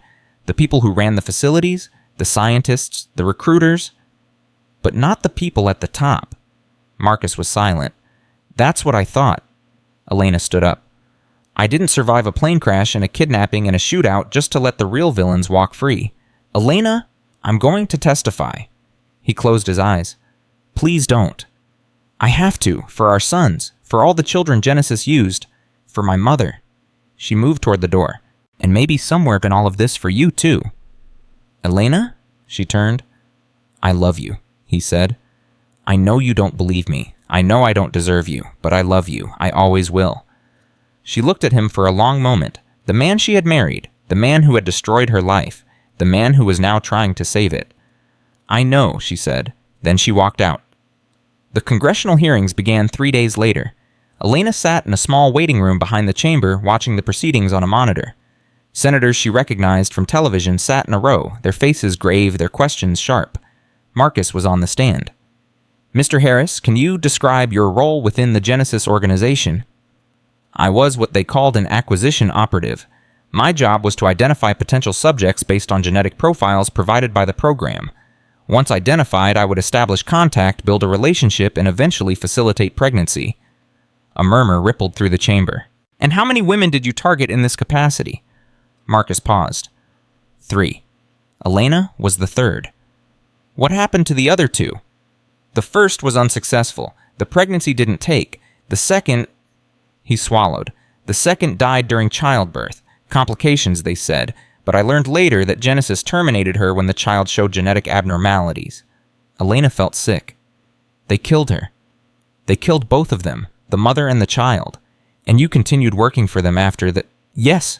Marcus's voice was barely audible. I told myself it was an isolated incident, that it wouldn't happen again. I was wrong.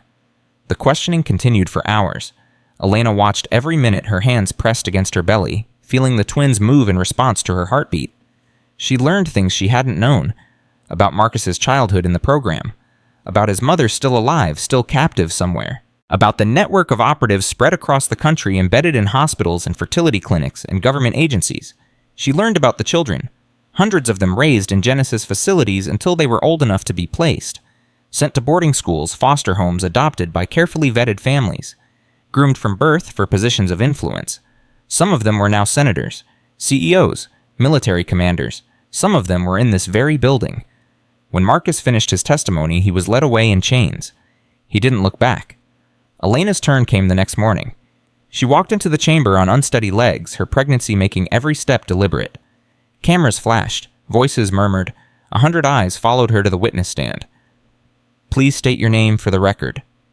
Elena Marie Harris. Mrs. Harris, you were a subject of the Genesis program. Can you tell us how you first became aware of this? She took a deep breath. I crashed on an island in the Caribbean.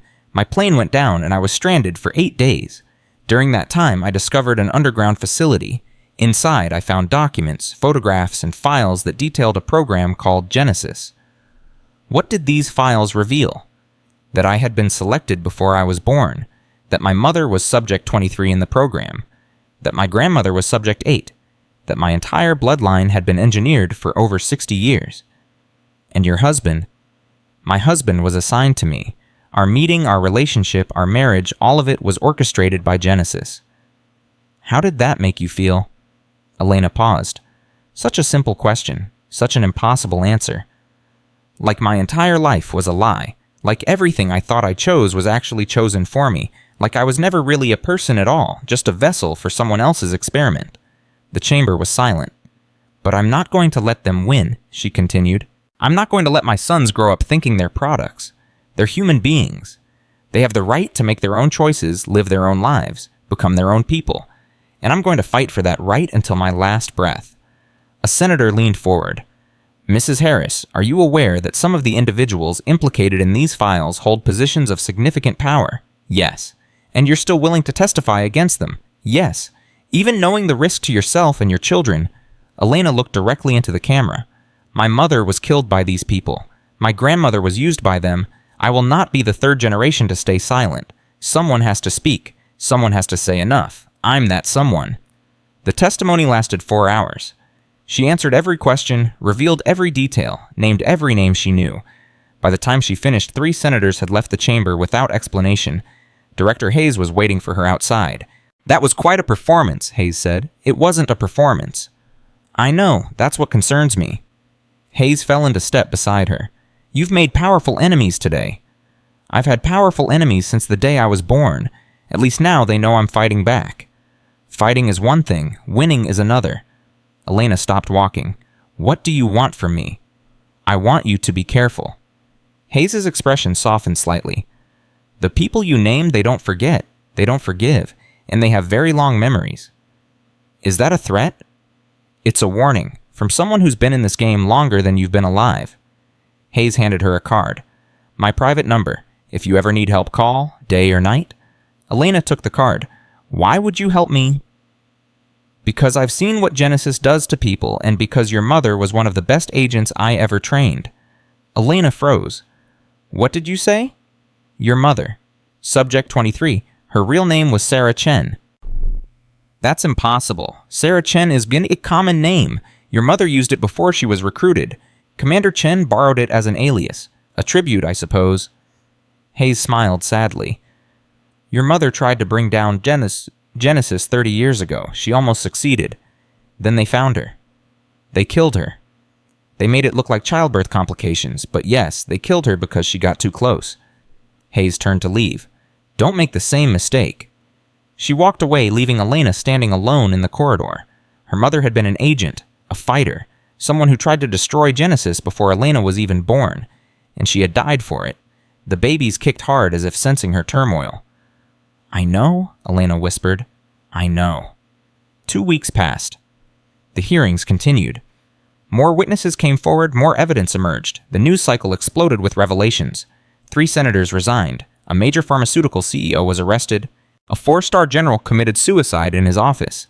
Genesis was crumbling, piece by piece, name by name. But Elena knew it wasn't over. She had been moved to a safe house in rural Vermont, surrounded by security monitored constantly. The twins were due in less than 2 weeks. The doctors wanted her on bed rest. She couldn't sit still. Every night she dreamed of the island, the bunker, the photographs on the walls, the grave near the stream, and every morning she woke up certain that something was coming. On the 12th day it arrived. She was eating breakfast when Chen burst through the door. The commander's arm was still in a sling, but her eyes were sharp, alert. "We have a problem." Elena set down her fork. "What kind of problem?" "Marcus is gone." "What do you mean gone?" "He was being transferred to a federal facility this morning. The convoy was ambushed. 2 marshals dead. Marcus is missing." Elena's blood ran cold. "Genesis, who else?" "Why would they take him? He already testified. The damage is done." Chen hesitated. "There's something else, something Marcus didn't tell the committee." "What?" "The Genesis program had a failsafe. A dead man's switch, essentially. If the organization ever faced total exposure, certain protocols would activate." "What kind of protocols?" "Termination protocols. For all remaining subjects, all children, all evidence." Elena felt the room spin. "They're going to kill the children." "They're going to kill everyone connected to the program. Witnesses, subjects, operatives who might talk." Chen's face was grim. "Marcus knew about the failsafe. He was the only one who knew how to stop it. And now Genesis has him. They're going to extract the information, then they're going to activate the protocol." "How long do we have?" "Based on our intelligence, maybe 48 hours. Elena stood up on her belly heavy, her mind racing. "Then we have 48 hours to find him." "You can't be serious. You're about to give birth." "I don't care." "Elena, those children didn't ask for this. They didn't choose to be part of Genesis. They're innocent, and I'm not going to let them die because I was too pregnant to help." Chen stared at her for a long moment. Then she nodded. "Okay, but we do this my way. You stay in the command center. You don't go into the field." "Fine. I mean it, Elena. You're not a soldier anymore." "I know what I am." Elena grabbed her jacket. "I'm a mother, and mothers don't let children die." The next 36 hours were a blur. Elena worked from a mobile command center, coordinating with Chen's team, analyzing intelligence tracking leads. They traced the ambush to a private security firm with ties to Genesis. The firm's records led to a shipping company. The shipping company led to a warehouse outside Baltimore. We've got a location, Chen reported. Satellite shows activity, multiple vehicles, armed personnel. Is Marcus there? We don't know, but it's our best lead. Then go. Chen hesitated. There's something else. The team found communication chatter. Someone inside Genesis is trying to accelerate the timeline. How accelerated? They're planning to activate the protocol tonight. We have maybe 6 hours. Elena's heart dropped. Then you don't have time to wait. I know, Chen touched her shoulder. Stay here. Monitor the situation. If something goes wrong, nothing is going to go wrong. If something goes wrong, you need to get out. Take the evidence. Make sure the world knows what happened. Sarah, promise me. Elena looked at the woman who had become something like a friend, the woman whose sister had been Subject 29, the woman who had spent 15 years hunting the people who destroyed her family. I promise. Chen nodded once. Then she was gone. Elena watched the operation unfold on the monitors. Chen's team approached the warehouse from 3 directions. Thermal imaging showed 15 heat signatures inside. The entry was swift coordinated. Gunfire erupted almost immediately. Elena gripped the edge of the console, watching dots move across the screen, listening to the chaos through the radio. Contact left. Man down, we need medic. 2nd floor clear. I've got a locked room. Breaching now. A pause. Then Chen's voice tight with urgency. We found him. Marcus is here. He's alive.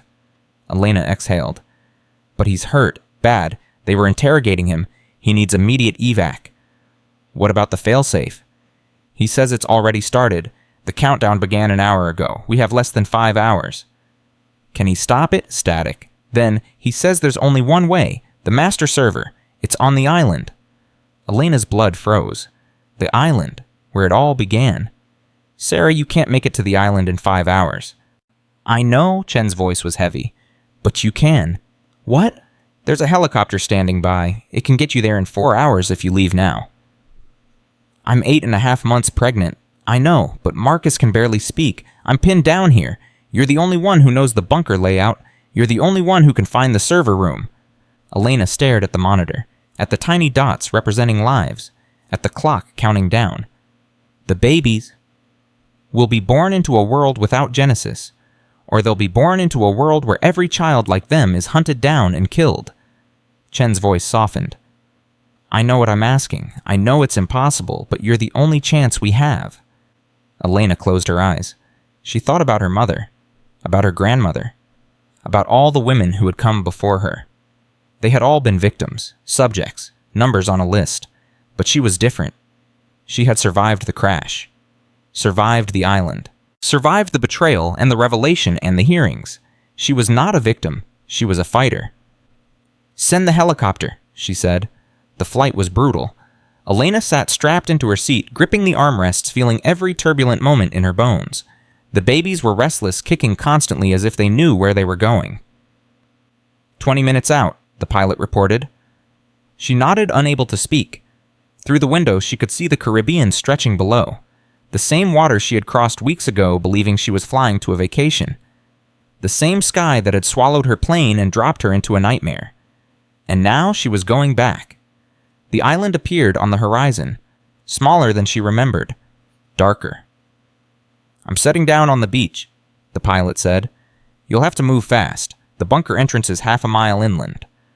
I know. Ma'am, are you sure about this? You're in no condition. I'm sure. The helicopter touched down. Elena unbuckled herself and climbed out. The beach looked exactly as she remembered. The wreckage of her plane was gone, cleared away by someone, but the marks remained. Gouges in the sand, burned patches where the fire had been. She didn't look back. The jungle closed around her almost immediately. She moved as fast as her body allowed, following paths she had mapped weeks ago. Every step sent pain shooting through her hips. Every breath felt like a struggle, but she kept moving. The bunker entrance was still sealed, but Chen had given her a new access code. She punched it in, praying it would work. The door hissed open. She descended into darkness. The facility was different now. Lights flickered weakly. Equipment hummed with an urgency that hadn't been there before. Something had changed. Something was active. She followed the corridors down deeper than she had gone before. Past the laboratory, past the photograph room.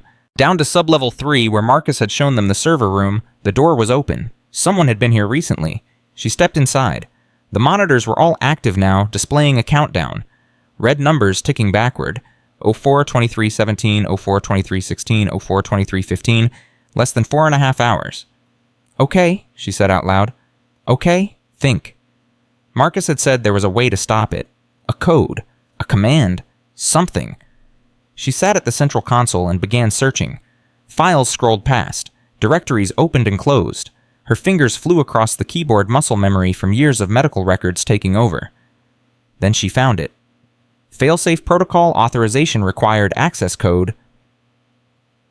She didn't have the code. Marcus had it. Marcus was in a hospital in Baltimore. No, she whispered. No, no, no. The countdown continued. 04-19, 45. 04-19, 44. She grabbed her phone. No signal. Of course, the bunker blocked everything. She ran back to the entrance lungs, burning legs, screaming. Up the stairs, through the corridor, into the jungle. Her phone flickered to life. She dialed Chen's number. Elena, what's happening? I found the failsafe. There's a countdown, less than 4 hours, but I need Marcus's access code. He's unconscious. The doctors are working on him. Wake him up. They're trying. He lost a lot of blood. Sarah, I can't stop this without the code. Static, then voices in the background, shouting. Hold on. Chen's voice was muffled. Then she came back. Marcus is awake. Barely. I'm putting you through. A moment of silence. Then his voice weak and broken. Elena. Marcus, I need the failsafe code. You're on the island. Yes, I'm at the console. I need the code. He laughed softly. It sounded painful. Of course you are. Of course you went back. Marcus, please, we don't have time. The code is... He coughed. The code is our anniversary. The day we got married. 8 digits. She closed her eye. June 15th, 2020. 06152020. I've got it. Elena. His voice was fading. Tell our sons. Tell them I'm sorry. Tell them their father loved them, even when he didn't deserve to. Tell them yourself. Elena. You're going to survive this. You're going to watch them grow up. You're going to spend the rest of your life making this right. Silence. Marcus. I love you, he whispered. Then the line went dead. She ran, back through the jungle, back into the bunker, down the stairs, into the server room. 03-47-22, 03-47-21. She typed the code. 06152020. A pause. The screen flickered. Authorization accepted. Failsafe deactivation initiated. The countdown stopped. 03-46-58, 03-46-58, 03-46-58 frozen. Then it disappeared entirely replaced by a single message. Protocol canceled all systems. Standing down, Elena collapsed into the chair. Her whole body shook. Tears streamed down her face. The babies kicked wildly, responding to her flood of emotions. We did it, she sobbed. We actually did it. For a long moment she just sat there, breathing, crying, feeling the weight of everything she had survived. Then the pain hit. It started low in her back, a deep ache that spread around to her belly. She gasped, doubling over. No, she breathed. Not now, not here. Another contraction, stronger this time. The babies were coming. She fumbled for her phone. Still no signal in the bunker. She had to get outside. She pulled herself up, using the console for support. The pain was coming in waves now, each one worse than the last. She made it to the corridor before her legs gave out. She crawled. Up the stairs, one at a time, hand over hand. The entrance seemed miles away. Another contraction ripped through her. She screamed, the sound echoing off the metal walls. Help, she shouted. Someone help me. No response. Of course not. She was alone. She kept crawling. The door. She could see the door. She reached it, pushed through, collapsed onto the sand outside. The sun was setting. The sky blazed orange and red. She grabbed her phone. Signal. She dialed 911. 911, what's your emergency? I'm on an island. I'm in labor. I need help. Ma'am, can you give me your location? I don't know the coordinates. There's a helicopter on the beach. Please. My babies are coming. I'm tracing your signal now. Stay on the line. Another contraction. The phone slipped from her fingers. She lay on her back, staring up at the sky, feeling her body take over.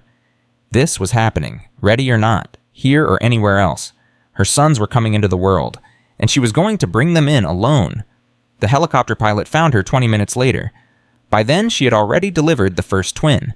He came out screaming, red-faced and furious, and she held him against her chest, weeping with joy and terror and exhaustion. "Jesus Christ, the pilot said, skidding to a stop beside her. "Are you—" "There's another one," she gasped. "The second baby. He's coming." The pilot pulled off his jacket, wrapping it around the first child. "I called for medevac. They're 10 minutes out." "I don't have 10 minutes." The second twin came faster than the first. Elena screamed, pushed, and then he was there. Smaller than his brother. Quieter. Too quiet. "He's not crying," she said. "Why isn't he crying?" The pilot took. The baby cleared his airway, rubbed his back. Nothing. "No," Elena breathed. "No, please, please." The pilot kept working, gentle compressions, careful breaths. Seconds passed, each one an eternity. Then the baby coughed, sputtered, and screamed. Elena laughed through her tears. "That's it. That's my boy." The pilot handed him to her. She held both sons against her chest, one on each side, their tiny bodies warm against her skin. "You made it," she whispered to them. "Both of you. You made it." The helicopter arrived minutes later. Then the medevac. Then the rush to a hospital where doctors and nurses swarmed around her. But Elena barely noticed. She was watching her sons, counting their fingers, memorizing their faces. They were perfect. They were hers, and Genesis would never touch them.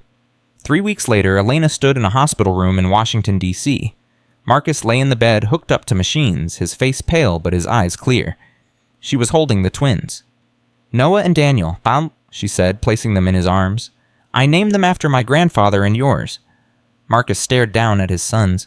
Tears streamed down his face. "They're beautiful. They're strong, like their mother." He looked up at her. "And their father." She was quiet for a long moment. "Their father made terrible choices. He hurt a lot of people. He has a lot to answer for." Marcus nodded, accepting the truth. "But their father also helped destroy Genesis. He saved lives. He sacrificed himself." She sat on the edge of the bed. "And he loved their mother, even when he didn't deserve to." "Elena." "I don't forgive you. I don't know if I ever will. But I'm not going to keep our sons from knowing their father." "What does that mean?" "It means when you get out of prison, you can be part of their lives, if you've earned it." Marcus looked down at the twins. Noah was already asleep. Daniel was staring up at him with dark, curious eyes. "I'll spend every day earning it," he said. "I promise." "Don't make promises. Just do it." She stood up, taking the babies back. "Elena?" She turned. "Thank you," he said, "for going back to the island, for stopping the failsafe, for giving me a reason to keep fighting." She looked at him for a long moment. The man she had loved. The man who had betrayed her. The man who was now something in between. "Don't thank me," she said. "Thank our sons. They're the reason I fight. They always will be." She walked out of the room, her children in her arms, her head held high. Behind her, Marcus watched them go. And for the first time since he could remember, he felt something like hope. 5 years passed like water through fingers. Elena stood at the kitchen window of her small farmhouse in Vermont, watching Noah and Daniel chase each other across the yard. They were 5 now, wild-haired and loud and perfect. Noah was the leader, always first to climb trees and jump fences. Daniel was the thinker, always asking questions nobody could answer.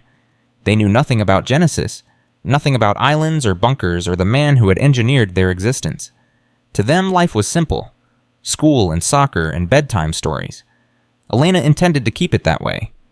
The phone rang. She answered without looking at the screen. "Hello." "Elena." "It's Sarah." She hadn't heard from Chen in almost a year. After the trials ended, after the convictions were handed down, they had drifted apart. Not from anger, just from exhaustion. "Sarah, is everything okay?" A pause, too long. "We need to talk, in person." "About what?" "Not over the phone. Can you meet me tomorrow? There's a diner outside Burlington, Ruby's. You know it." "I know it." "Noon. Come alone." The line went dead. Elena stared at the phone for a long moment. Then she looked out the window at her son, still playing, still laughing, still innocent. Whatever Chen wanted, it wasn't good news. She met Chen the next day. The diner was nearly empty, just a few truckers at the counter and an elderly couple in the corner booth. Chen was already there sitting in the back, her face older than Elena remembered. "You look good," Chen said as Elena slid into the seat across from her. "You look tired." "I am tired." Chen pushed a folder across the table. "I've been chasing ghosts for 15 years. I thought it was over. I thought we won." "We did win." "Did we?" Chen opened the folder. Inside were photographs, surveillance shots, men in suits entering buildings, women carrying briefcases, children playing in schoolyards. What am I looking at? Genesis survivors, the children who were placed before we shut down the program, 47 of them that we know of, scattered across the country, living normal lives. Isn't that what we wanted? It was, until 3 weeks ago. Chen pulled out another photograph. A man in his 30s, handsome, confident. This is Thomas Reeves. He was Subject 31's son, placed with a family in Ohio in 1995. Graduated Harvard Law. Became a federal prosecutor. Okay. Last month, he was appointed to the National Security Council. Elena's blood ran cold. You're saying Genesis children are still being placed in positions of power. I'm saying someone is still running the program, or at least the final phase of it. That's impossible. We destroyed everything, the servers, the files, the network. We destroyed the infrastructure, but we didn't destroy the plan. Chen leaned forward. Genesis was never just about creating children. It was about creating leaders. And those children are adults now. They're taking their positions, just like they were designed to. Elena stared at the photographs. Faces she didn't recognize. Lives she knew nothing about. Are they dangerous? I don't know. That's the problem. They don't know what they are. They think they're normal people who got lucky.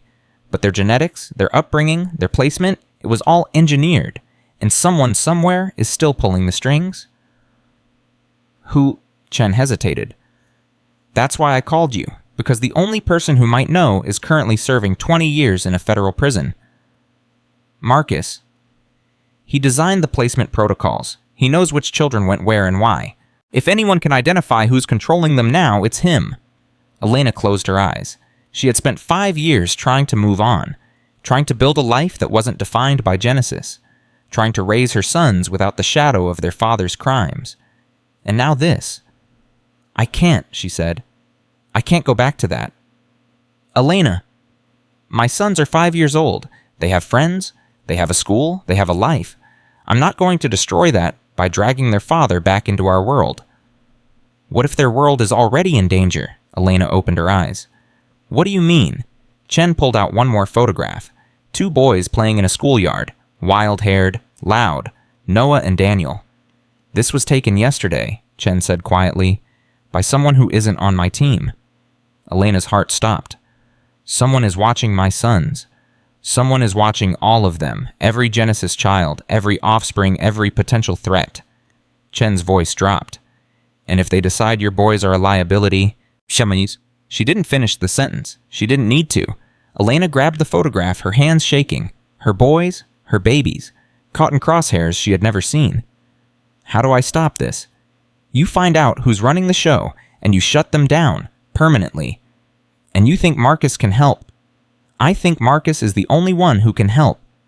Elena stared at the photograph for a long time. Then she stood up. Set up the meeting. The prison was federal maximum security 3 hours from Burlington. Elena drove alone, Chen's words echoing in her mind.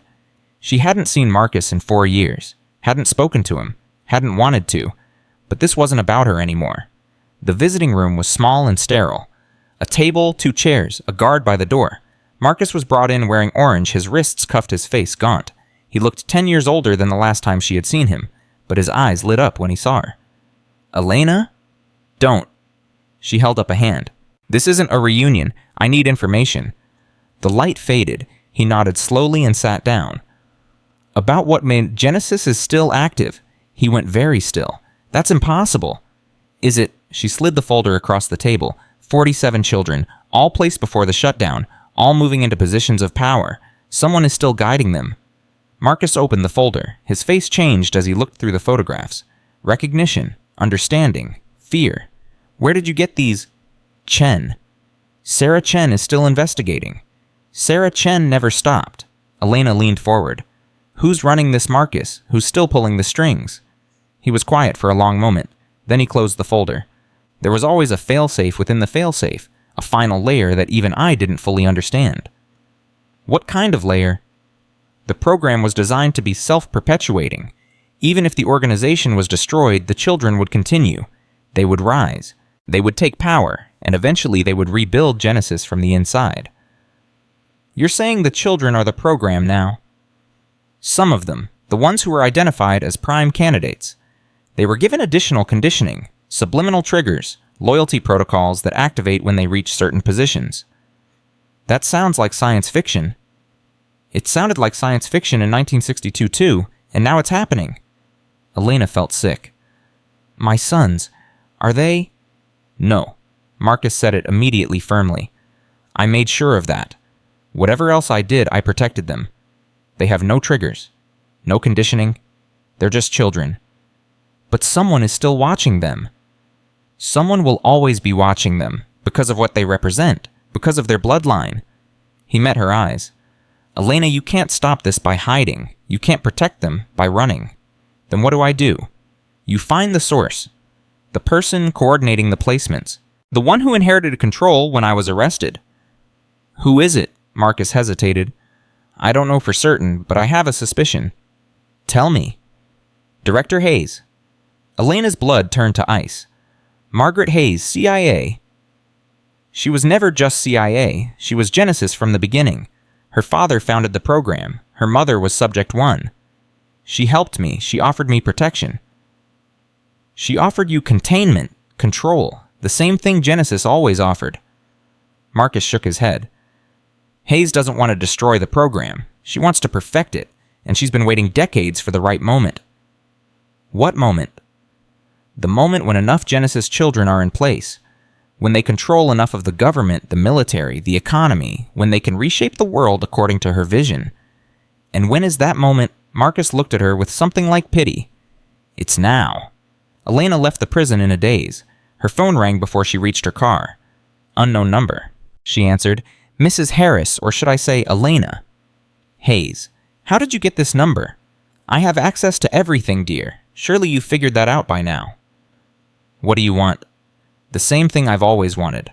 Order, progress, a better future for humanity. Hayes's voice was calm, almost maternal.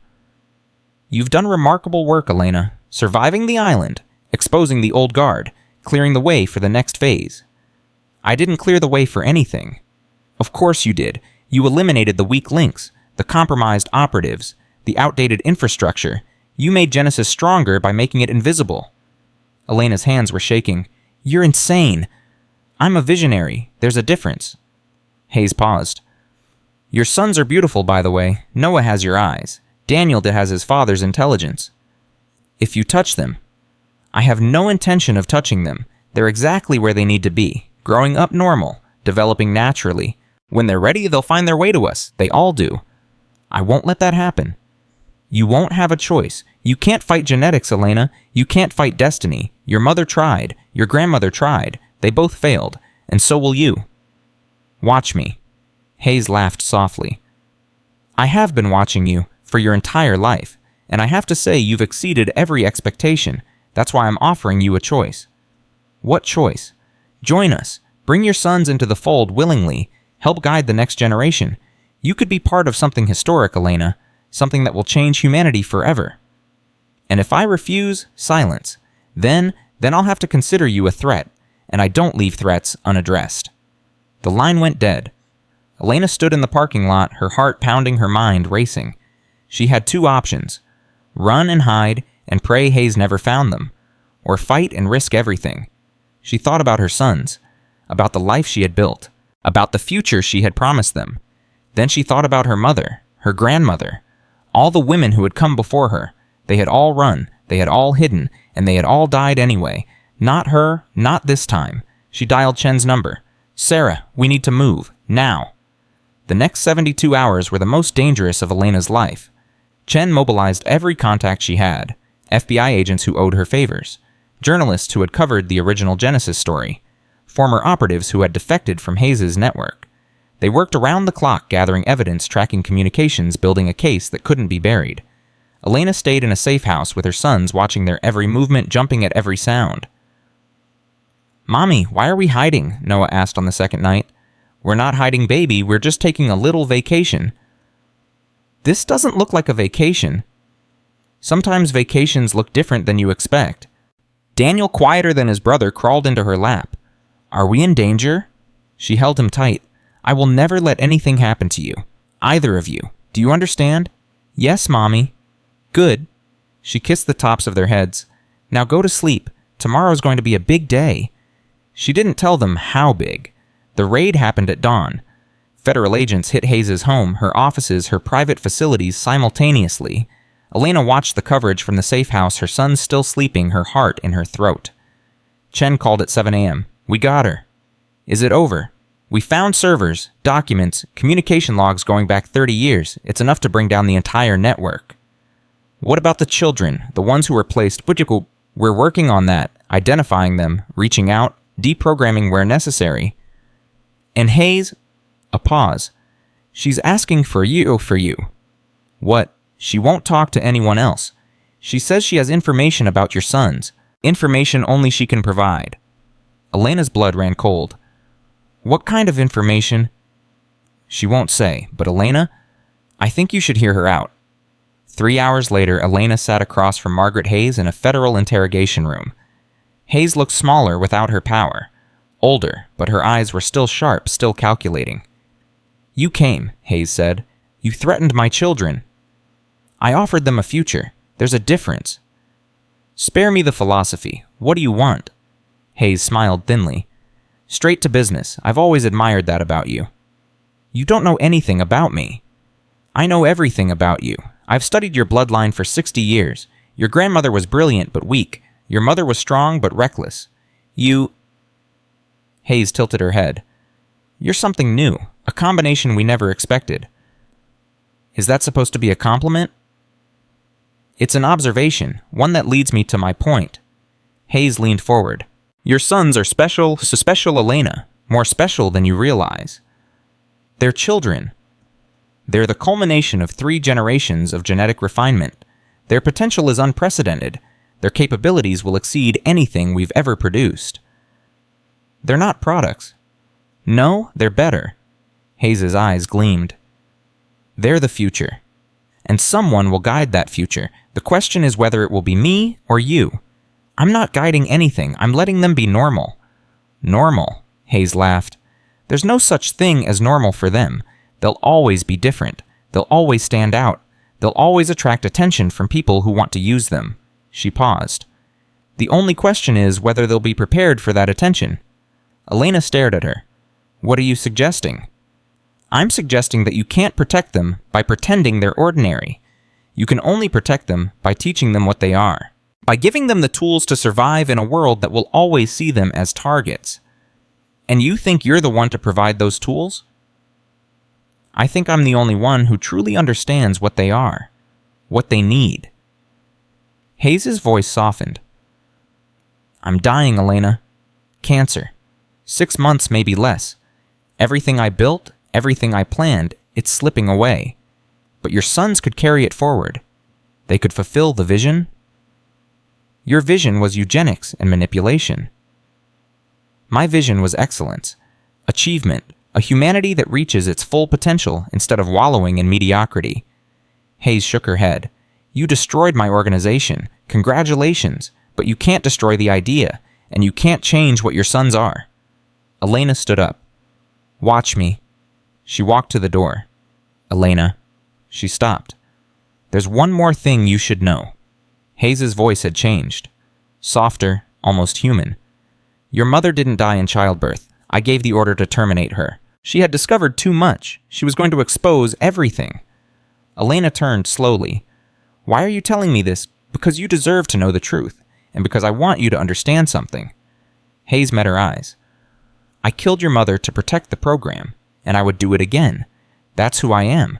That's what I believe in. But you—" She paused. "You're different. You fight for love, not ideology. You protect your children because you love them, not because they serve a purpose." What's your point? My point is that love might be enough. It was enough for you to survive the island. Enough to bring down my organization.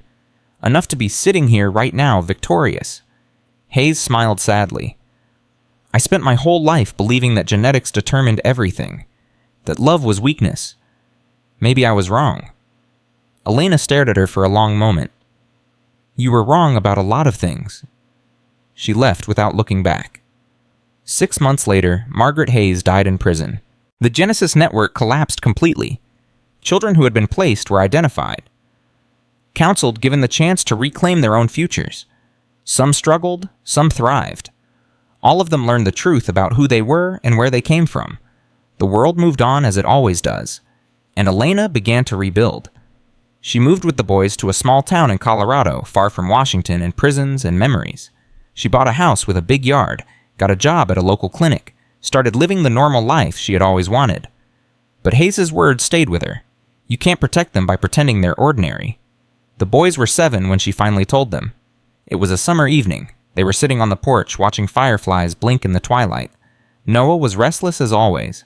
Daniel was quiet, watching his mother with those knowing eyes. I need to tell you something, Elena said. Something important. Is it about Dad? Noah asked. They knew their father was in prison. They knew he had done bad things. They didn't know the details. It's about all of us. Elena took a breath. Before you were born, there were people who wanted to control how certain families were created. They believed they could make better humans by choosing who had children and how those children were raised. Like breeding dogs, Daniel asked. Trust Daniel to find the simplest analogy. Something like that, yes, and our family was part of that program. My mother, my grandmother, me. She paused. And you. We were bred? Noah's face twisted with confusion. You were wanted, loved. That's what matters. Elena reached out and took both their hands. But I need you to understand that some people might always see you differently, might always want to use you, and I need you to be strong enough to resist that. How do we resist? Daniel asked.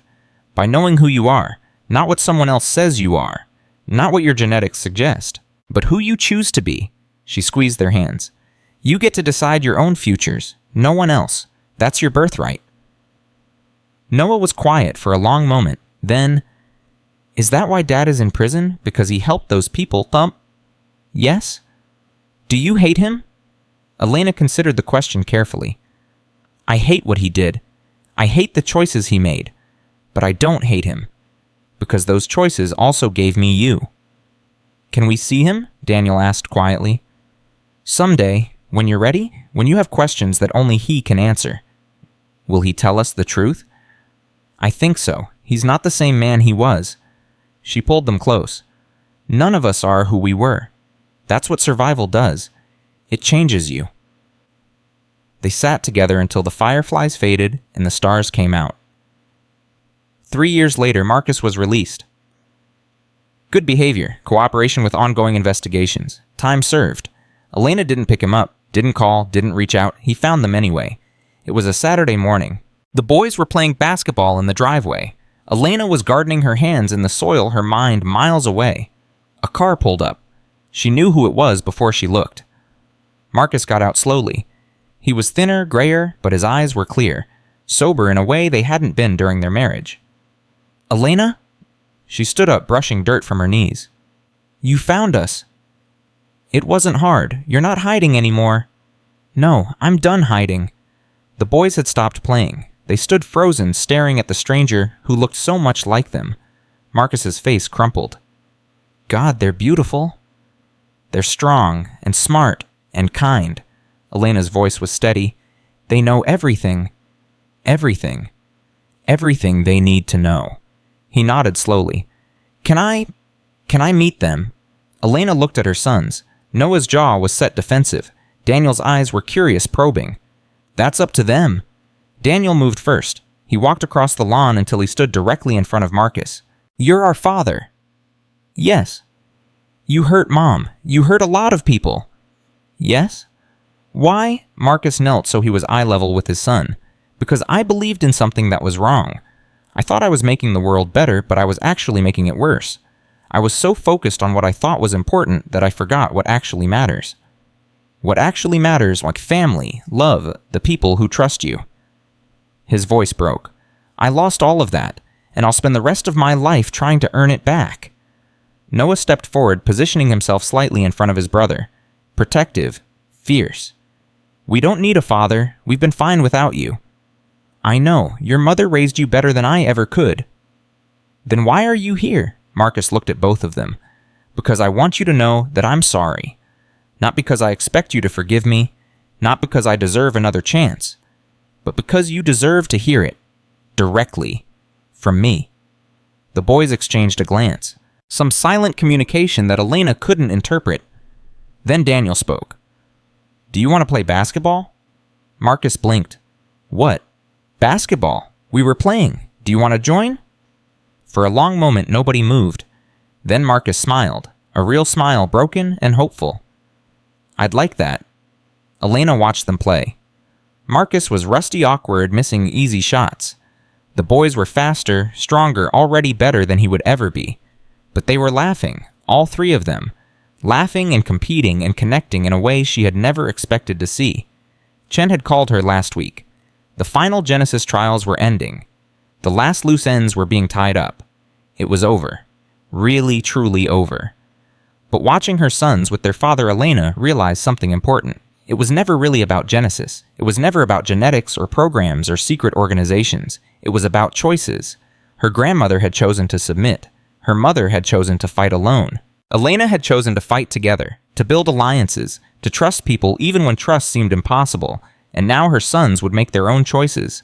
Free from manipulation, free from destiny, free from the shadows that had haunted their family for 3 generations. That was her legacy, not perfect genetics, not special abilities. Freedom. That evening after Marcus left after the boys went to bed, Elena sat on the porch alone. The stars were bright overhead, the same stars that had looked so wrong from the island all those years ago. Now they looked right, normal. Home. Her phone buzzed. A text from Chen. Hayes' files are fully processed. No more surprises. You're clear. Elena typed back, thank you for everything. What are you going to do now? She thought about the question, about the life she had built, about the future stretching ahead. Live, she replied. Finally actually live. She set down the phone and listened to the silence. No more running. No more hiding. No more looking over her shoulder for enemies that might never come. Just a mother and her sons building a life one ordinary day at a time. That was enough. That was everything. 10 years later, Noah and Daniel graduated from high school. They stood on the stage in their caps and gowns, diplomas in hand, futures wide open. Noah had been accepted to West Point. Daniel to MIT. Elena sat in the audience, tears streaming down her face, watching the boys she had fought for become the men they chose to be. Marcus sat beside her. They weren't together, not romantically, but they had found a way to be partners, co-parents, something like friends. You did this, he whispered. We all did this. No, he shook his head. I contributed genetics. You contributed everything else. The strength, the values, the love. He took her hand. They're who they are, because of you. After the ceremony, the boys found her in the crowd. Mom? Noah wrapped her in a hug that lifted her off her feet. We did it. You did it, I just watched. Daniel hugged her next gentler, longer. Thank you, he said quietly, for telling us the truth, for letting us choose our own paths. That was always the point. They stood together, a family forged from chaos and conspiracy, stronger for everything they had survived. Later that night, after the parties ended and the guests went home, Elena sat alone in her kitchen. There was a letter on the table. It had arrived that morning, postmarked from Washington, no return address. She opened it slowly. Dear Elena, you don't know me, but I know you. I was Subject 31's daughter, one of the children who was placed before you shut everything down. I'm 28 now, a teacher, married, happy. When the investigators came, when they told me what I really was, I thought my life was over. I thought everything I believed was a lie. But then I read your testimony, your story. How you survived the island, how you fought for your children, how you refused to let them be defined by their origins. You gave me permission to do the same. I'm not a product. I'm not a subject. I'm a woman who gets to write her own story. Thank you for showing me that was possible. With gratitude. A friend, Elena read the letter 3 times. Then she folded it carefully and placed it in the drawer where she kept her most precious things. There were dozens of letters now. from Genesis survivors all over the country, all telling similar stories, all expressing the same gratitude. She hadn't set out to become a symbol, hadn't wanted to be anyone's inspiration, but maybe that was the point. You don't choose what you survive. You only choose what you do afterward. Elena had chosen to fight, to love, to protect, to rebuild. And in doing so, she had given others permission to do the same. That was her legacy. Not as Subject 47, not as a victim or a survivor or a weapon. As a mother who refused to let her children become products. As a woman who proved that love was stronger than genetics. As a human being who defined herself by her choices, not her origins. The night was quiet. The house was peaceful. Her sons were grown ready to face whatever waited for them. And Elena Harris, who had once crashed on a deserted island and discovered a secret that threatened to destroy her, was finally completely, irrevocably free. She stood up from the table, walked to the window, and looked out at the stars. Somewhere out there, the island still existed. The bunker still stood. The echoes of Genesis still lingered in corners of the world she would never see. But none of that mattered anymore. What mattered was here, now. The life she had built, the sons she had raised, the future she had fought for. Elena smiled. Then she turned off the light and went to bed. Tomorrow would bring new challenges, new questions, new choices.